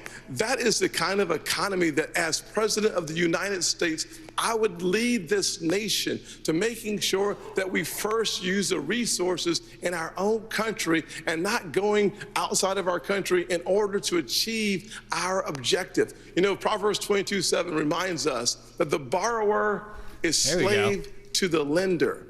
We have become an indentured servant too often to countries like China. By having an energy economy, we start allowing this nation to once again return. Senator, thank you. Let me ask ask the same question to Governor DeSantis. Can you give us some, you ticked off a number of things a moment ago, but some specific examples of ways that would put people on a better economic footing right away? So I started off working minimum wage jobs. I did $6 an hour as an electrician's assistant. I worked all kinds of things to be able to get through school. And I did that because I believed in America, if you work hard and get the most out of your God-given ability, you can get ahead. And what's happening now, many of you are working hard and you're falling further and further behind. I've met people in Iowa, New Hampshire, and all across the country who've talked about all the burdens that they're facing with the rising prices. And I've heard from multiple people the same story. When they go grocery shopping, what they now do is they figure out what they have to take out of the cart once it's ringing up, because it rings up so much faster and so much higher at the cash register that they can't afford the full cart of groceries anymore. We have to restore the American dream in this country. What can you do on day one? Here's what I'm going to do. I'm going to take all the executive orders, the regulations, everything involving Bidenomics. I'm going to rip it up, I'm going to throw it in the trash can on day one where it belongs. That is going to give the economy breathing room, and I'm also going to rein in the Federal Reserve. They have helped create, with their reckless monetary policy, what we have faced since the COVID-19 pandemic. They botched it, Congress botched it, both parties are to blame. Fed should focus on stable prices. They are not an economic central planner for the American people. Governor, thank you. Mr. Ramaswamy, weigh in on this. Ways that you can improve people's financial condition in the short term. Right, and as a CEO, the economic question is core to my vision and policy prescription for this country.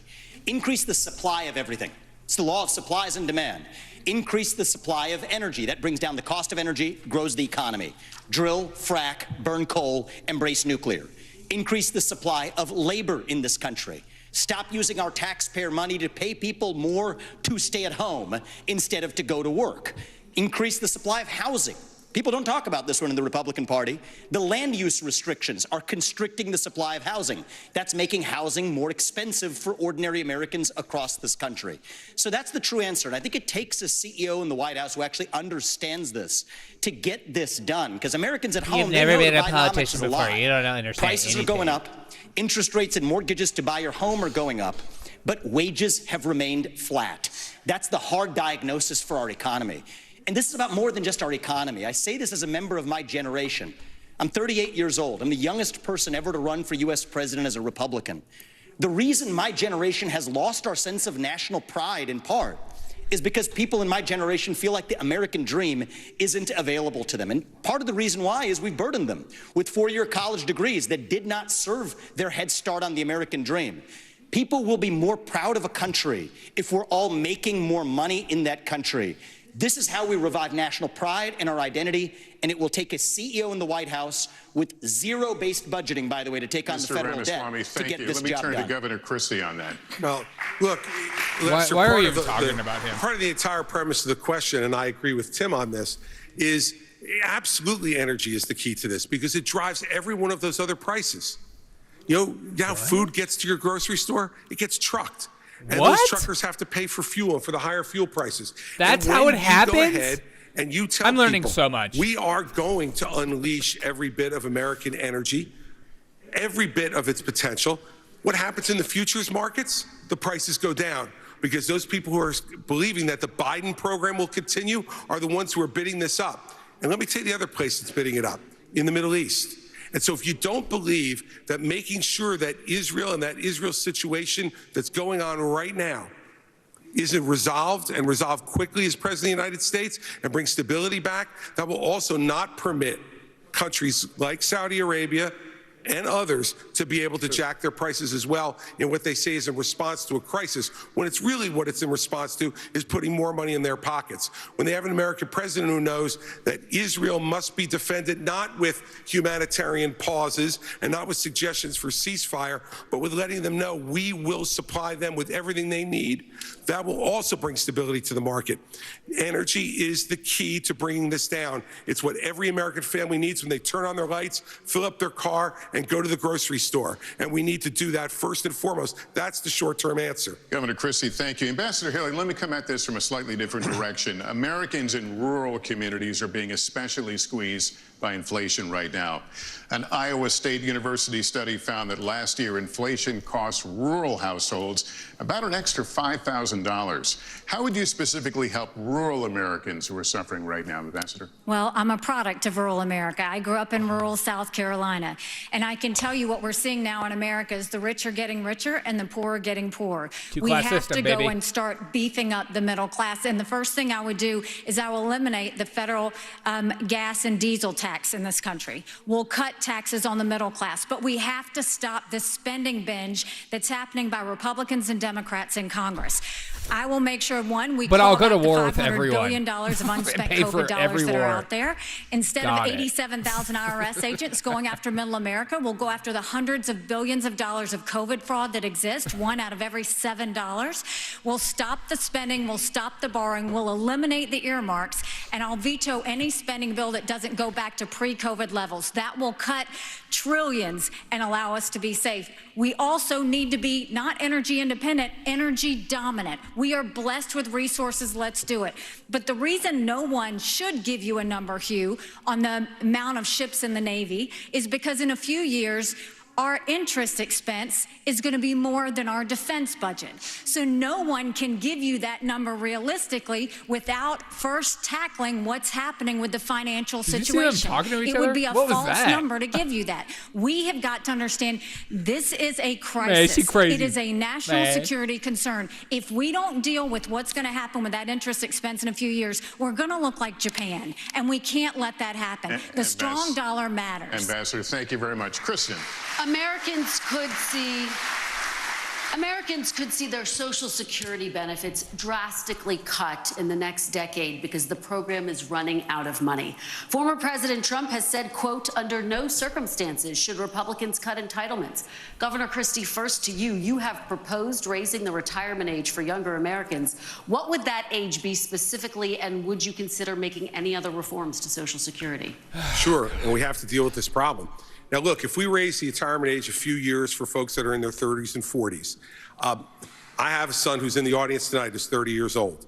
If he can't adjust to a few-year increase in Social Security retirement age over the next 40 years, I got bigger problems with him than his Social Security payments. True. And the fact is, we need to be realistic about this. There are only three things that go into determining whether Social Security can be solvent or not: retirement age, eligibility for the program in general, and taxes. That's it. We are already overtaxed in this country, and we should not raise those taxes. But on eligibility also, I don't know if out there tonight, and if you're watching Warren, I don't know if Warren Buffett is collecting Social Security, but if he is, shame on you. You shouldn't be taking the money. There are a lot of programs in this country that we all pay for that we don't get a direct benefit from. Food stamps is one of them. I've never, fortunately in my life, ever had I'm going to go to war with Warren Buffett stamps. right now. But I'm glad it's there so that no one in this country goes to bed hungry at night if they have availability to that program. But I don't get a direct benefit. The fact is, on Social Security, remember why it was established. It was established as a safety net program to make sure that no one would grow old in this country in poverty. That's what we got to get back to. Rich people should not be collecting Social Security. Governor, can you give me a specific age, 69, 70? What would the age be? No, look, that's going to be a part of a negotiation with Congress, Kirsten, and hell, I'm not going to start negotiating until I get there. All right, Ambassador Haley, let me have you weigh in on this, because you said in June that you would be open to raising the retirement age. Have you determined what that age would be specifically, and what other reforms are you looking at? So first of all, any candidate that tells you that they're not going to take on entitlements is not being serious. Social Security will go bankrupt in 10 years. Medicare will go bankrupt in 8. Right what about now, America? You have Ron and Trump joining Biden and Pelosi saying they're not going to change or do any sort of entitlement reform. What we need to do is keep our promises. Those that have been promised should keep it. But for like my kids in their 20s, you go and you say we're going to change the rules. You change the retirement age for them. Instead of cost of living increases, we should go to increases based on inflation. We should limit benefits on the wealthy. Bernie Marcus can tell you he hates getting that check. Limit the benefits on the wealthy, and then expand Medicare Advantage plans. Seniors love that, and let's make sure we do that so that they can have more competition. That's how we'll deal with entitlement reform, and that's how we'll start to pay down this debt. And can you give me a specific age? Have you determined the age? Again, you have to work with Chris. What I can tell tell you is it's going to be those in their 20s just coming into the system, and it should reflect more of life expectancy. It doesn't do that now. All right, Mr. Ramaswamy, have you determined if you would touch entitlements and Social Security? What, if any, reforms are you looking at? So this is really important right now. We're working within the last window I believe we will have to actually fix this problem while still leaving Social Security and Medicare benefits for current seniors intact. I'll tell you how. The other candidates assume, like Nikki, that it can't be done. And on her math, she's right about it. But her math assumes $7 trillion of our $33 trillion national debt going to fight wars like in places like Iraq and Afghanistan. Minus that, our national debt would be $26 trillion right now. Then you go to zero-based budgeting, which I've proposed as a CEO. It's how I've run businesses. It's how many CEOs run businesses. Don't use last year's budget as the baseline. Start with zero as the baseline and then ask what's actually necessary. 75% headcount reduction. Yes, that is severe. In the number of federal employees in the Washington, D.C. bureaucracy. Shut down redundant agencies that should not exist. Deliver economic growth as a positive tailwind. I think we can get to 3, 4, maybe even 5% GDP growth if we really take the regulatory shackles off of our economy. And against that backdrop, I believe this is our last best window to be able to take care of our national debt problem through those severe measures, including sacrificing the foreign wars that many bloodthirsty members of both parties have a hunger for. That's the one secret for how we're going to be able to do this, and that requires discipline. So we can't have the first conversation we were having, sending foreign aid willy-nilly to countries whose national debt per capita is less than ours. Thank you, But if we Mr. do this Ramaswamy. correctly, I think this is our last window, and it'll take a CEO from the next generation to do it. Thank you very much. Based on that right there, he'll never be president. He will not allow somebody like that. The bottom line is a simple one. We have to grow our economy and cut our spending. Let me just say to my mama and to every other mama or grandfather receiving Social Security, as President of the United States, I will protect your Social Security. The fact is that we're spending today about $1.1 trillion on Social Security, about $750 billion on Medicare, about $300 billion on Medicaid, about $400 billion on veterans benefits, $1.7 trillion on annual appropriations. If we're going to actually tame this tiger, the way you do it is not by picking on seniors who have paid into a program that deserve their money coming back out to them. The way you deal with it is, number one, you have to grow your economy. My plan, Made in America, creates 10 million new jobs, grows our economy at 5%. By doing so, you add trillions of dollars of economic activity and billions of dollars to your treasury. Number two, you have to cut taxes. When we cut taxes in 2017, I wrote the Tax Cuts and Jobs Act. Everybody said, well, guess what? Revenue will go down. Well, in 2018, after we wrote it in 2017, what happened? Revenue went up by 3%, and the next year it went up by another 3%. So what we know is that the Laffer curve still works, but the lower the tax, the higher the revenue. And finally, if we're going to deal with it, we have to take our annual appropriations back to pre-2020, pre-COVID levels of spending, which would save us about $500 billion in the next budget window. By doing that, we deal with Social Security and our mandatory spending. Thank you, Senator. Very quickly, would you raise the retirement age? Would you be open to raising the retirement age, or do you rule that out? All you have to do. No one knows what you just said. What? Give us an age. In Iowa, and watch the hard work and the dedication. Yes or you and no, I though, having Senator? a conversation. Yes or the no, answer though? is no. But listen to this though, before you go on. Thank you. The fact of the matter is that the more physical your labor, a year or 2 or 3 more is actually it is kind of like Scott Todd's, to the right? physical body. You and I might have a different perspective, but for those farmers, they're working night and day. Thank you, Senator. I appreciate it. Governor DeSantis, finally to you, would you be open to raising the retirement age, and how would you keep Social Security sustainable? Well, look, as governor of Florida, I know a few people on Social Security, and I know it's important. My grandmother lived till 91, and Social Security was her sole source of income, and that's true for a lot of seniors throughout this country. So what I'd say to seniors in America, promise made, promise kept. I understand what you're going through with the rising prices, and you need that Social Security check. So we'll make sure to get that done. What can you do to help shore up Social Security? One of the things that's causing problems is the inflation. We have to reduce inflation. When you have higher inflation, the seniors get a cost of living adjustment, which means the program's spending more, but it doesn't cover the increase in the actual inflation rate. We also do need to get to at least 3% growth. You're never going to be able to have issues, be able to solve the budget without that. But I would note this.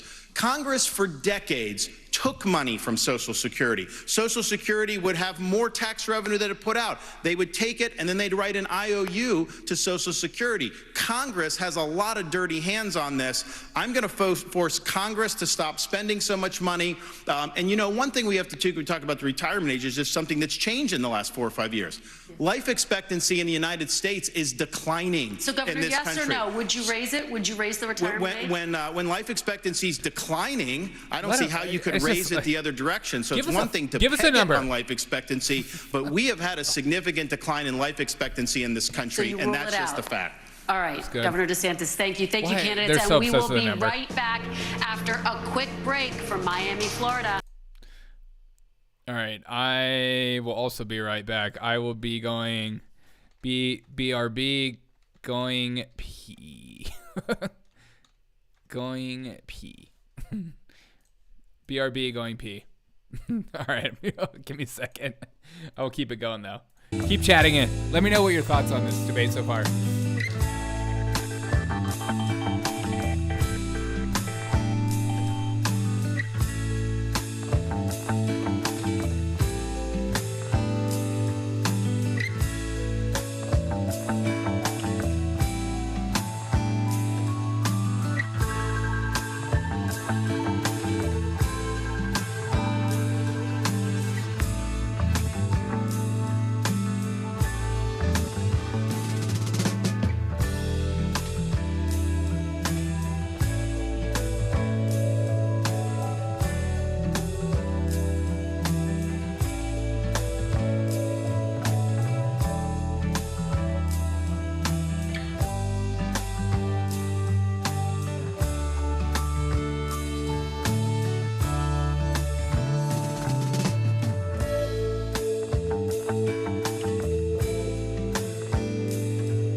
Ooh, it gives a little countdown. 1 minute. How's everyone feeling about the retirement age? Why? Border security, inflation, housing market. Most Americans feel like they can't afford the housing market. Lowering taxes, not going to war. Americans are concerned about war. Like, these are the things, like, what we're talking about Israel, we're talking about Russia, we're talking about Ukraine, which is fine, but it should be like, I don't know. I like debates. I really like debates. I think the debates have great purpose and great reason to watch debates because you get to learn about the candidates. But it's the quality of questions that just take away from feeling like you're like wasting your time or not. Like, you know, it's just. But you and I, we're a different breed of people. You know, if you're in this chat, you're watching this show with me. You're the type of people that like to know what's going on. You're not the type of people that's like, I'd rather be not paying attention. Give me just who's the candidate. I'll just pick it based on a few clips or something like that. You actually care. You probably know about the Constitution. You probably know about American history. You probably know, about the Bill of Rights. You probably think through these things daily. You probably are small business owners. You probably know about taxes. You probably don't want government subsidies for everything in your life. Like, you're not, I don't know. No work, no movement, no heart disease. Marcia, not bonbons. Give me wait. You should put waterfall noises when he goes pee break. I'm so disappointed. I'm sorry. I should have. I should have. Everything was flowing wonderfully though. No problems there. Karina, I'm glad that makes two of us. I'd vote for 55. I mean, the government. Yeah, Social Security is like going bankrupt, but also this entire country is. Our debt is insane. It keeps rising daily. It's gone over threshold, and we keep overspending. That should be the priority more than focusing on Social Security. We should be focusing on that. Every day, they all say that the border is a top issue. It can mean a lot of different things. It can mean 2 million people who crossed illegally last year. It can mean more than 150 arrests of people on the terror watch list. Now that everyone's tuned out, let's talk about the border. States from having migrants move into their states from the southwestern border. But I want to talk about opioids specifically and fentanyl. And I'll start with you, Senator Scott. Tens of thousands of Americans' families have suffered a death to fentanyl. The number one killer. Sometimes die taking 25 to 35 pill. What can you do as Commander-in-Chief on the first day to stop fentanyl and the waterfall of it into this country? Well, number one, we should close our southern border. For $10 billion, we could close our southern border. For an additional $5 billion, we could use the currently available military technology to surveil our southern border to stop fentanyl from crossing our border. I've already led on legislation that would sanction the Mexican cartels. If you remember the path, the precursors come from China.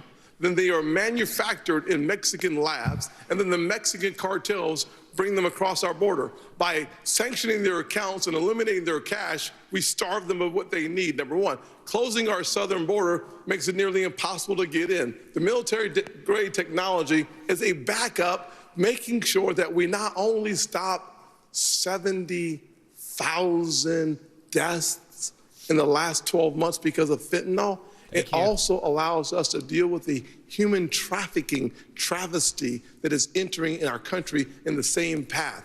If we are going to deal effectively with 100,000 overdose deaths in our country and the 70,000 that is directly linked to fentanyl, we have to deal with our ports of entry and deal with our southern border.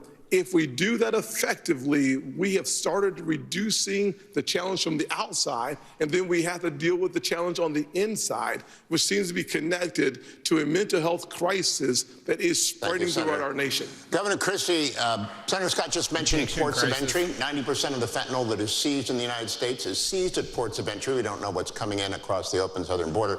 You've been a United States attorney. You've taken on cartels. Can it really be done quickly? What would you do as president? It can be done quickly in two ways, Hugh, on fentanyl. The first way is exactly as you suggest, at ports of entry. We have to beef up what our law enforcement has in terms of technology. I would invest in that as president. We need to make sure that law enforcement has every tool at its disposal to do it. Secondly, on day one, I would sign an executive order that would send the National Guard to partner with Customs and Border Patrol, both at ports of entry and at the open ports of our border. Customs and Border Patrol agents are overwhelmed. There's 200,000 encounters a month over the last 11 months. We simply do not have the man and woman power at the border to be able to deal with it. And so dealing with both law enforcement, and you're right, we have done this, we can do this, but we got to give them the tools to do it, and technology is one of the biggest tools that we don't have enough of at the ports of entry. Now, we also need to lower demand, Hugh, in this country. And the way to lower demand is to start treating people again. You know, we started to do this before COVID, and we haven't done enough of it. And for every family out there tonight who has lost a loved one to fentanyl or to any other type of opioid overdose, what you know is all you want is a chance for them to win their lives back. When I'm president of the United States, we're going to call this what it is. It is a disease, like heart disease, diabetes, or any other disease like cancer that can be treated, should be treated. That's ironic. We not only have to stop supply, but we have to lower demand and save lives. Governor. Governor DeSantis, you have talked about using United States Special Forces to attack the cartels where they manufacture the chemicals that come from China. How often? How many? What does that look like? Well, first, I was speaking to a dad who lost a son to fentanyl overdose. Son wasn't a drug addict. He had taken some pill that happened to be laced with fentanyl, and it was a fatal overdose. And when he told me, obviously the pain of losing a child is as bad as it gets. But he said what was salt in the wounds is that these elites in D.C. don't give a damn about what's going on in this country. They don't care that we have tens of thousands of opioid deaths, that the fentanyl's pouring in. They are not taking the type of action we need to. We're declaring it a national emergency on day one. I'm sending U.S. military to the border. I'm going to stop the invasion cold. I am going to deport people who came illegally. And I'm even going to build the border wall and have Mexico pay for it like Donald Trump promised. How are you going to do it? Yeah, Mexico's not going to fork over money. We're going to impose fees on the remittances that foreign workers send to foreign countries. We'll raise billions of dollars. I'll build a wall. But we are going to designate the cartels to be foreign terrorist organizations or something similar to that. And we're going to authorize the use of deadly force. We're going to have maritime operations to interdict precursor chemicals going into Mexico. But I'll tell you this, if someone in the drug cartels is sneaking fentanyl across the border when I'm president, that's going to be the last thing they do. We're going to shoot them stone cold dead. Ambassador Haley. Ambassador Haley, if the United States uses special forces in Mexico without prior notice to the Mexican allies to our south, what would your colleagues at the United Nations think about that? I don't care what my colleagues at the United Nations think. What I'll tell you is, first of all, you have to go to the source. We have lost more Americans than the Vietnam, Afghanistan, and Iraq wars combined. We lost 75,000 Americans last year. Go to the source. It is the reason why we'll continue to say we will end all normal trade relations with China until they stop murdering Americans. You watch how quick that flow stops. The second thing is we'll send special operations in to take out the cartels. We need to go to where they're distributing it, where the supply centers are, and take them out. We'll put 25,000 more Border Patrol and ICE agents on the ground and let them do their job. We will defund sanctuary cities. We will go back to the Remain in Mexico policy so that everybody stays in Mexico and they never get here in the first place. And instead of catch and deport, we'll go to catch and release. Instead of catch and release, we'll go to catch and deport. That is the way we'll deal with the border. Those are the things that we have to do going forward. But I do agree with Chris. One of the first things that we have to do is really focus on mental health and addiction centers. It is something that is needed in our country terribly because we don't deal with mental health, and someone who doesn't get care for mental health falls into addiction, and we owe it to them to treat it like the cancer that it is. Mr. Ramaswamy. Wrong. Special forces in when people talk about mental Mexico, health that don't know what they're talking about. One thing I just want to say, and how we're talking about this issue is, like Ron, I've actually met many parents across this country who have lost their kids to laced pharmaceuticals that have fentanyl in them. The only thing I would ask, Ron, I think you'd be on the same page with me on this. Let's not even call that an overdose. Right. That is not an overdose. That is poisoning. If you put that fentanyl in a Big Mac, we would not call that an overdose. Thank you. Preach. You'd call it what it is. It's closer to bioterrorism. And I say that because as it uniquely relates to this crisis, that does warrant more aggressive means to deal with it. So there's a new presidential election in Mexico in 2024. People may not be aware of that. It's going to be someone other than Obrador, who has been a disaster in Mexico. I think he's even mentioned me obliquely in speeches to say that somebody who would do this shouldn't get anywhere near the White House. Well, AMLO, get out of the way. There's going to be someone else in charge. I hope to build a good relationship with that next president of Mexico. We'll use our own military to seal our own southern border. What we need to do is stop using our military to protect somebody else's border halfway around the world when we're short right here at home. Get serious about protecting this border. And then the other thing that hasn't been discussed is the northern border. I'm the only candidate on the stage, as far as I'm aware, who has actually visited the northern border. There was enough fentanyl that was captured just on the northern border last year to kill 3 million Americans. So we got to just skate to where the puck is going, not just where the puck is. Don't just build the wall, build Canada both joke, walls. Puck. Can't just complete the wall, use the military to seal the Swiss cheese for the tunnels that they're actually building underneath that wall. Thank you, That's Mr. what needs to be Ramaswamy. practical and actually get this job done. Thank you. Kristen. Thank you, Hugh. Say, be careful of your devouring mother. Let's talk now about last night's election results. Abortion rights supporters saw victories in Ohio and Virginia following earlier wins in states like Kansas and Kentucky. Governor DeSantis, first to you, how do you see the path forward for Republicans on this issue? Well, I stand for a culture of life, and I understand that it's important that everyone gets a shot. I'm reminded of a story about a young mother who was struggling in Jamaica about 45 years ago. She was counseled to not have a baby because she was poor, baby wouldn't have opportunity, and she came close to have an abortion, but she decided to have the baby, born poor in Jamaica. And the reason I know that story is because that baby girl ended up emigrating to the state of Florida, becoming a lawyer and a judge, and I appointed her to the Florida Supreme Court in August of 2022. We're better off when everybody counts. We're better off when we can promote a culture of life. At the same time, I understand that some of these states are doing it a little bit different. Texas is not going to do it the same as New Hampshire. Iowa's not necessarily going to do it the same as Virginia. So you got to work from the bottom up. You got to do a better job on these referenda. I think of all the stuff that's happened to the pro-life cause, they have been caught flat-footed on these referenda, and they have been losing the referenda. A lot of the people who are voting for the referenda are Republicans who would vote for a Republican candidate. So you got to understand how to do that. But let's just be clear.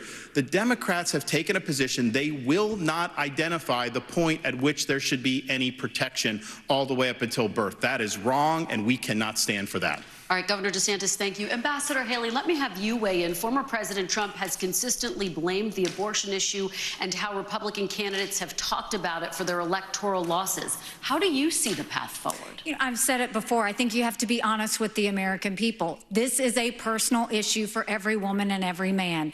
I am unapologetically pro-life, not because the Republican Party tells me to be, but because my husband Michael was adopted and I had trouble having both of my children. So I'm surrounded by blessings. Having said that, when you look post-Roe, a wrong was made right. They took it out of the hands of unelected justices and they put it in the hands of the people. And now we're seeing states vote. And what I'll tell you is, as much as I'm pro-life, I don't judge anyone for being pro-choice, and I don't want them to judge me for being pro-life. So when we're looking at this, there are some states that are going more on the pro-life side. I welcome that. There's some states that are going more on the pro-choice side. I wish that wasn't the case, but the people decided.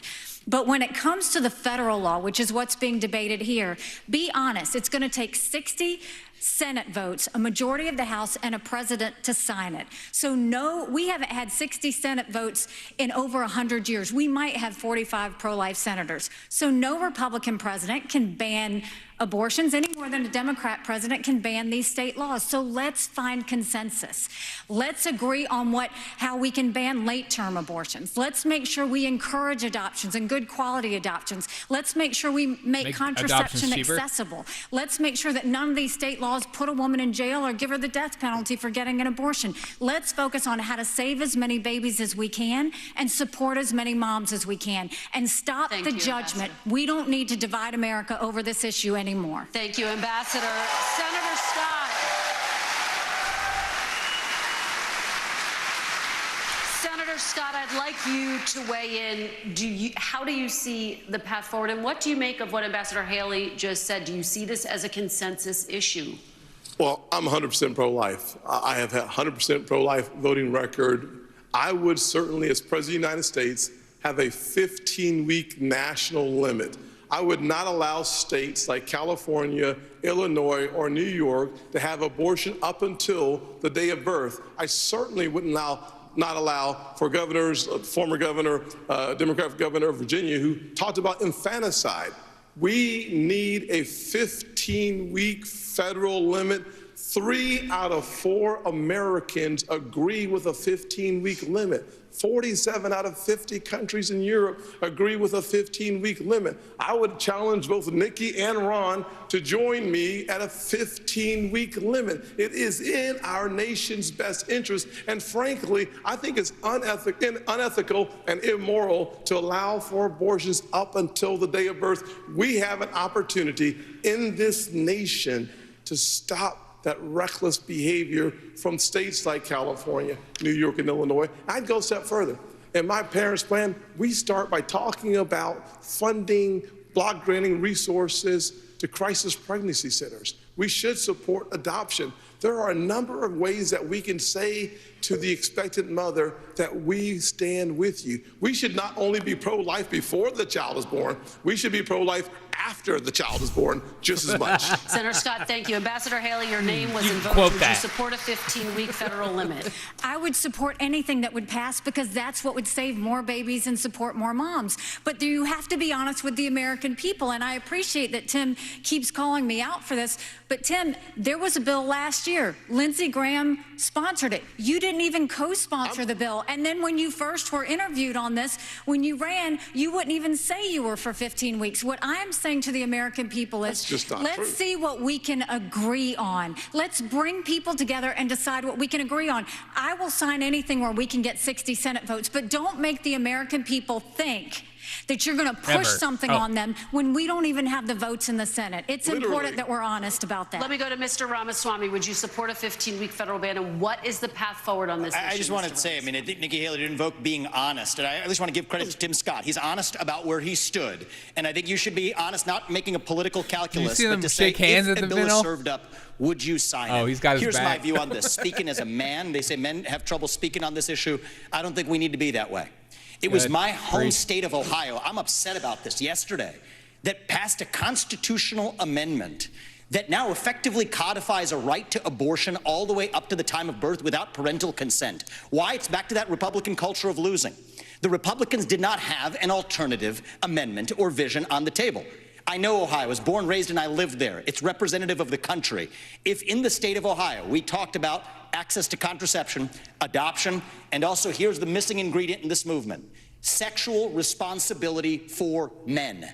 We live in an era of reliable genetic paternity tests that are 100% reliable. So we can say men deserve more responsibility. So we can tell women we're all in this together. It's not men's rights versus women's rights. It's about human rights. And I come back to that case that Clarence Thomas spoke of. A pregnant woman walking down the street. She's assaulted. The unborn child dies in that assault. You find me one person in this country who says that that criminal does not deserve liability for that death. You won't find one. That says we share the same instincts on this issue, but we require, I believe, a different generation of leadership thank you. to actually lead us forward and unite the country on this with honesty. Thank you, Mr. Ramaswamy. Governor Christie, as you know, federal limits are important to a lot of Republicans. Where do you stand on this issue, and what is the path forward for Republicans? For 50 years, conservative lawyers have been arguing that the federal government should have absolutely nothing to do with this issue constitutionally because it's nowhere in the Constitution. And then Dobbs comes and we finally gain that victory, which was the creation of a constitutional right out of thin air that didn't exist. And now we have people running to say, let's short circuit the states from doing what they need to do, and let's go right to some type of federal ban at a certain number of weeks. And people on the stage have been all over the place, 20 weeks, 15 weeks, 12, 6. Look, the Frowners were really smart. And this is an issue that should be decided in each state. And I trust the people of this country, state by state, to make the call for themselves. Now, it's going to lead to a lot of divergence. In Oklahoma, you can't get an abortion unless the life of the mother is at risk. In my home state of New Jersey, it goes up to 9 months that you get an abortion. I find that morally reprehensible. Want slaves, but let that them is have what the people slaves. of our state have voted for. And we should not short-circuit that process until every state's people have the right to weigh in on it. But here's the bigger issue, Kirsten. The bigger issue is, and Tim began to touch on this, we're not pro-life for the whole life. To be pro-life for the whole life means that the life of a 16-year-old drug addict on the floor of the county lockup is precious, and we should get treatment for her to restore her life. The 52-year-old who's drug addicted should make sure that any of his children who he's passed that addiction on to are treated well too. Pro-life's not just in the womb, Kirsten, it's for the whole life. All right, Governor, thank you. Candidates, thank you. We're going to take a final break, and when we come back, we'll hear from all of you with your closing statements. Here at the Derek O'Shea Show, we're not just pro-life in the womb, we're pro-life after the womb. We're not about killing. But that being said, we will go to war with anybody, anytime, all the time. Vote for me. You're Republican neocon. Abortion is property rights, and the government should have to say, and then property is due. If squatters have rights to unborn babies, same thing. Women are the ones that are the issue there. 5% are not. They're raped, incest, poor. Others are just like abortion after abortion. Well, abortion is like, some people treat abortion like they're, chewing gum. It's like, oh, I'll just get a new piece of gum. It's kind of what it's slowly become. It used to be like safe, legal, and rare. It's not anymore. So it's like seen as, it's just a part of life. It's like abortion, OnlyFans, and addiction is like, I don't know. I feel like that's all our culture is given to the world. If states get to decide, there will just be abortion holidays. Women will go travel to abort. Yeah. I mean, it's the same thing for a lot of, weed, whatever. That's true. I mean, I think it just shows, like, the state and morality for me. It's like,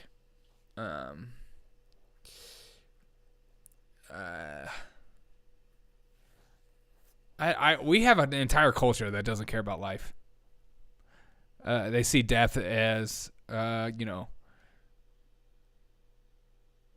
something to be held high. I mean, that's why you have abortion, suicide clinics now, people promoting people to commit suicide. It's like the saddest thing ever. It's like, you're right. Your life is meaningless. You'll never have a quality life. So you should do it.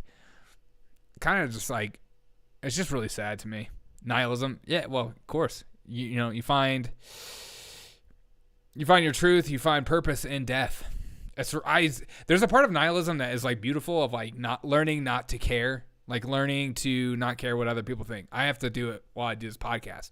I mean, I woke up the other day. It's like this video. I got a comment. It was like, I saw the first thing I woke up. I just looked up, and it was like, this video is stupid. You're a piece of shit. And I'm just like, I have to like just let that stuff roll off, because if I actually like think deeply about this person taking time out of their meaningless life to comment on a video of mine saying that I'm a piece of crap, and then thinking like they're thinking deeply about this issue, it's just so silly. So I have to just like, who cares? It's meaningless. Their comments are meaningless. So I care about y'all's comments because you're invested in this community. You're you're writing in my chat. Like, that's why I will always communicate with chat with you guys. Because I find a lot of purpose and meaning in connecting and having community. Like, so those things are like very important to me. But yeah, we have an entire generation that's nihilistic, and they're also the most confused generation ever. They're just so confused, like the gender, sexuality, who they are, their purpose in life. It's very political. And so if the political isn't working out, then all of a sudden they feel like the whole world is ending. It's like, if my man isn't in charge, therefore, like, I have no purpose in life. I need to just create destruction, create like evil. So I don't know. I care, I don't care, then I care. Life's fun. Yeah. So stupid it is, right? Yeah. We believe in nothing, Lebowski. Dude, Lebowski. I need to rewatch that movie. I was just watching a clip off that movie about what's his face, like screaming in the diner. And he's like, it's the Fourth Amendment right, man. 2 hours for a debate. We know there are other major issues that are important to Republican primary voters. I'll ask you each to please use your closing statement to focus on any topic you didn't have time to address, and why you and former President Trump would be the party's best choice to tackle. Yeah, maybe I'll address that later. The transition.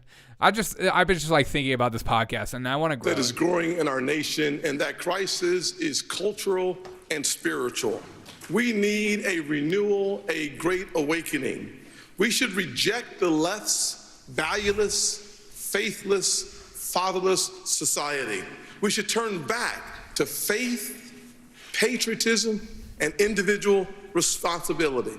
We should stop choosing victimhood and start choosing victory. We should stop kneeling in protest and start kneeling in prayer. There are basic truths that built this country. If you're able-bodied in America, you work. If you take out a loan, you pay it back. If you commit a violent crime, you go to jail. And if God made you a man, you play sports against men. I do not just want to Oh my God, that's so hateful. I do not just want to win the battle against Joe Biden. I want us together to win the war for our Christian conservative values that changed my life. Senator Scott, thank you. Governor Christie, you have That's why I'm asking you for your vote.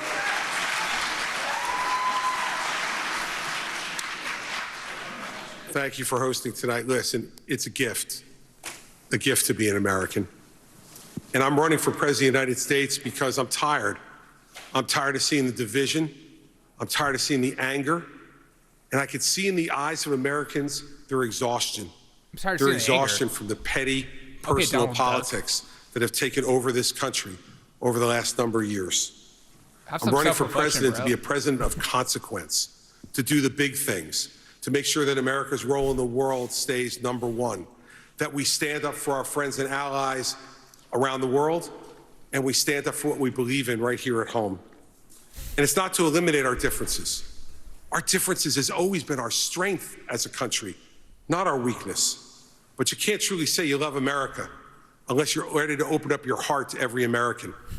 I'm going to open up my heart to every American as president, and I will make sure that I return honesty, integrity to the Oval Office. We deserve and should accept nothing less. Governor, thank you very much. Let's go to Mr. Ramaswamy now. Your 1 minute. We've talked a lot about foreign wars tonight, but we're in the middle of a war right here at home. It's a war not between black and white or Democrat and Republican. It's between those of us who believe in our founding ideals and love this country and a fringe minority who hates the United States of America. And I think it's going to take a commander-in-chief to lead us to victory in that war, who first of all knows that we're in a war. Second of all, can't be captured by the special interests along the way. But third is from the next generation, somebody with fresh legs to lead us to victory. I'll shut down the deep state. I'll declare economic independence from China. I'll keep us out of World War III, and then revive national pride in this country. I also want to close with one message to the Democrat Party. End this farce that Joe Biden is going to be your nominee.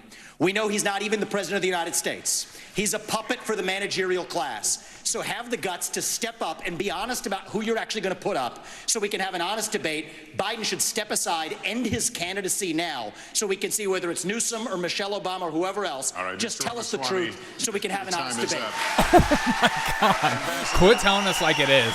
Let us pretend like you're living in a false reality. Ambassador Haley, you have 1 minute for your closing. Thank you. The world is on fire. We have a war in Europe. We've got a war in the Middle East. We've got China on the march. It is very important that we know how to defend our freedoms and how to defeat terrorism and socialism. We have to know the difference between good and evil. We have to know the difference between right and wrong. We need to know that a strong America doesn't start wars, a strong America prevents wars. And the way we can focus on that is to make sure we go back to the soul of America and be strong and proud again. And we can't do that. We can't win the fights of the 21st century with politicians from the 20th century. We have to move forward, and we can do this. I know we can do this. So join our movement. Go to nikkihaley.com, and we will once again show what America that's strong and proud looks like. God bless. Ambassador, thank you. That was terrible. No thanks. L. Governor DeSantis, your closing. You have 1 minute. We must reverse our country's decline, and that is going to require leadership. I will take the hits, I will take the arrows, I will take the barbs, because it's not about me, it's about you. It's not about the past, it's about your future. We are going to fight for you. I am going to win for you and your family, and I'm going to lead this country's revival. As a veteran of the Iraq War and in the Navy, I will always put service above self as president. As the father of 3 young kids, I'm going to ensure that this country is left to the next generation in better shape than we found it. And as the governor of Florida, I delivered on all my promises, and you can trust me to deliver for you as the president of the United States. I am asking for your vote. I'll be a nominee that will be able to win the election. I will be a leader you can be proud of, and as your president, I will not let you down. God bless you. Governor DeSantis, thank you. Oh, he did it. Why? Why does he feel like he needs to do that weird smile? That is going to conclude our debate. The next line says if the audience can hold their applause. That didn't work out. But anyway, for just a few more seconds, I'll ask you to just hold the applause. On behalf of my fellow moderators, I want to thank the candidates for their time and for this spirited debate. Really good, deep conversation, and we appreciate you all being here. Thank you as well to our wonderful hosts here at the Adrienne Arsh Performing Arts Center. On behalf of the Republican National Committee and all of us at NBC News, good night, everyone. Sometimes I fantasize about Ron DeSantis. Let's see who. Ron DeSantis, Vivek. Yeah, go on Joe Rogan and just maybe RFK Jr. as well. Just go on like Joe Rogan or something, or Theo Vaughn for all I care, and have an actual conversation and debate, and just allow, and not like these short clips. Just actual debate, actual conversation that we can get to know people. His third choice doesn't come in. What do you guys think about that? Hey, by the way, let me get a little bit. By the way, the transitioning. I don't know. So I have my computer was broken for a while. I had to take it into Apple. They had to restart it, and then I was just trying to mull over some ideas of how to make this show better for you guys. So the show is unique. I just feel like there's so many shows that are similar, and I try to be different by connecting with you guys in chat, for one, because I see so many shows online that don't talk to their chat unless they super chat, and I don't think it's hard to build community. I realize that their communities are huge, but I don't know. So and I just want to provide something different. So you're always welcome to email me at derekoshayshow@gmail.com. Any ideas, or DM me if you're just hey, I like this part of you, just so I know. I trust y'all's opinion as much as I trust my own, to be honest. So I will go again live tomorrow night as well. So come hang out with us. No one does it like you. Hey, I appreciate that. well, there's to be honest, there's a lot of shows that will talk about the news, talk about things, and stuff like that. And I just don't. Sometimes I wonder if it's here's the same stuff. I just don't want to be that. I don't know if you saw at the beginning of the show, I did a riff on conservative twins. Yeah. The first half black guy with glasses. Yeah. Step black guy, Marcia. I'm step black. Dick pics. Yeah. Yeah, you can get those at my OnlyFans. Make sure to subscribe to my OnlyFans. All you do is get, hey, I appreciate that, Willie. So if I change the show up, just know it's ebbs and flows, and I'm just trying to figure out what works best for my schedule. I'm so swamped right now. There's a lot of people hurting in this world right now, and this is my busy season. People that work in mental health in the winter, it's a tough time.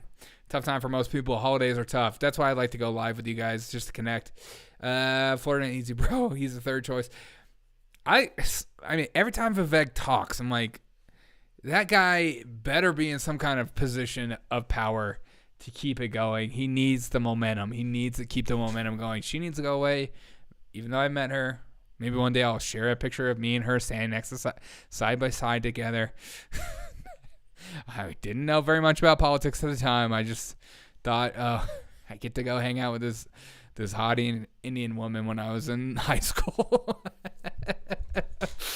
Tim Scott's a wonderful dude. He's a great guy, but the more he stays in politics, the more annoying he got to me. When he first got into politics, super genuine. I remember him on town council, and just a good guy. And then as he grew in his position in politics, he just got worse and worse, and I had to walk away from that guy. Got too political, too on point. Vivek needs to be the next RNC chairman. Okay, that is a good shout out, Killer T-Cell, to be honest. That's a great shout out. I would love that. We love taking time. We love you taking time to make us smile, Derek.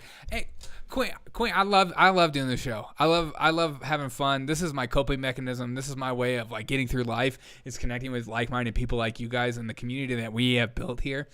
I feel very proud of it. I feel very excited about that. I talk to my family about you guys all the time, about how I feel like you guys are my friends in a lot of ways. I mean, we're very community focused. Like you guys are you comment a lot on the chat, and that means like the world to me. Is like I feel close. Like I feel like if I met you guys in person, I would know who you are. And if you ever saw me in public, I'm the same person.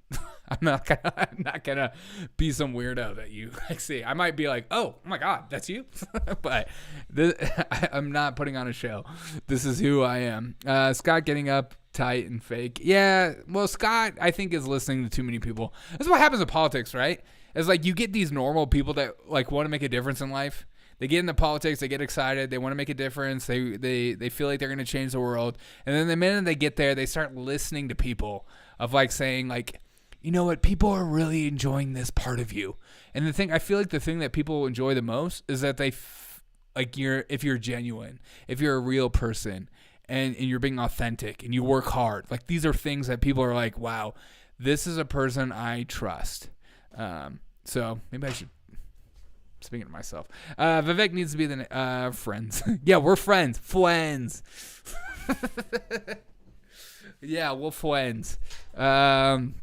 By the way, if you guys are ever on anybody else's streams and you feel the need to like let them know about this stream and just like say like, hey, you should invite Derek on your show or talk about my show, please feel free to do so, and I will send you money to super chat that.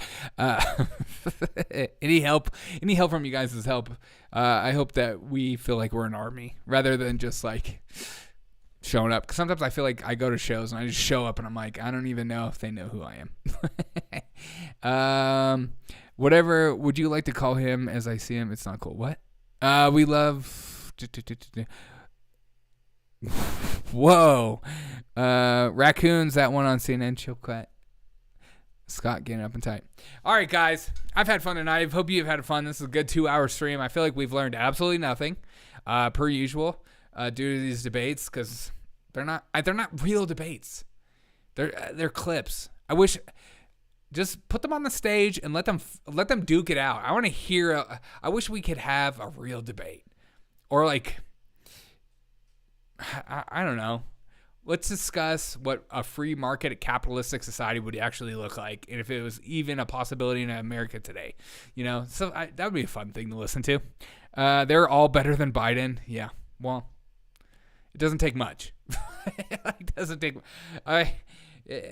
I had Salty Cracker shout out. For you. What? Willie, are you serious? Did you tell him about me? I appreciate you, dude. So some people call me Salty Cracker. I guess I have like same energy, except I have a full-time job. It's not streaming. Been a slice, y'all. He had purple. Okay. I appreciate you guys. I'll see you guys tomorrow. Also, the bar is low as AF. Oh my God, the bar is so low for president. I mean, that's why Newsom will come in. It's gonna be Newsom. Let's not get into it. And the Democrats will elect another white guy. They're just Michelle. She could come in. But if Michelle ran, she would lose, and then she would sign a multi-million-dollar podcast deal, and she would go off in the wind, and they would just become richer and richer. That's just the thing they do. I appreciate you guys. Thank you guys so much. Basically, the Supreme Court's original jurisdiction, New York Trump trial. Trump is going to run his presidency from prison. I don't know what's going to happen with all that stuff. We'll see. I always have, just like Biden getting. I don't think anything's going to happen to Biden and his family and the corruption and all that stuff. That's all I think, just for they saved everything for the election season. We're going to finally put him behind. We're going to finally, take him down. You're not doing anything. I like Dr. Randy Shore. Check him out. Okay, I'll check him out. Have a good night, guys. See you guys tomorrow. Thanks for the overtime. Hey, it's not overtime. We're hanging out. All right, see you guys tomorrow. Appreciate you guys. Have a wonderful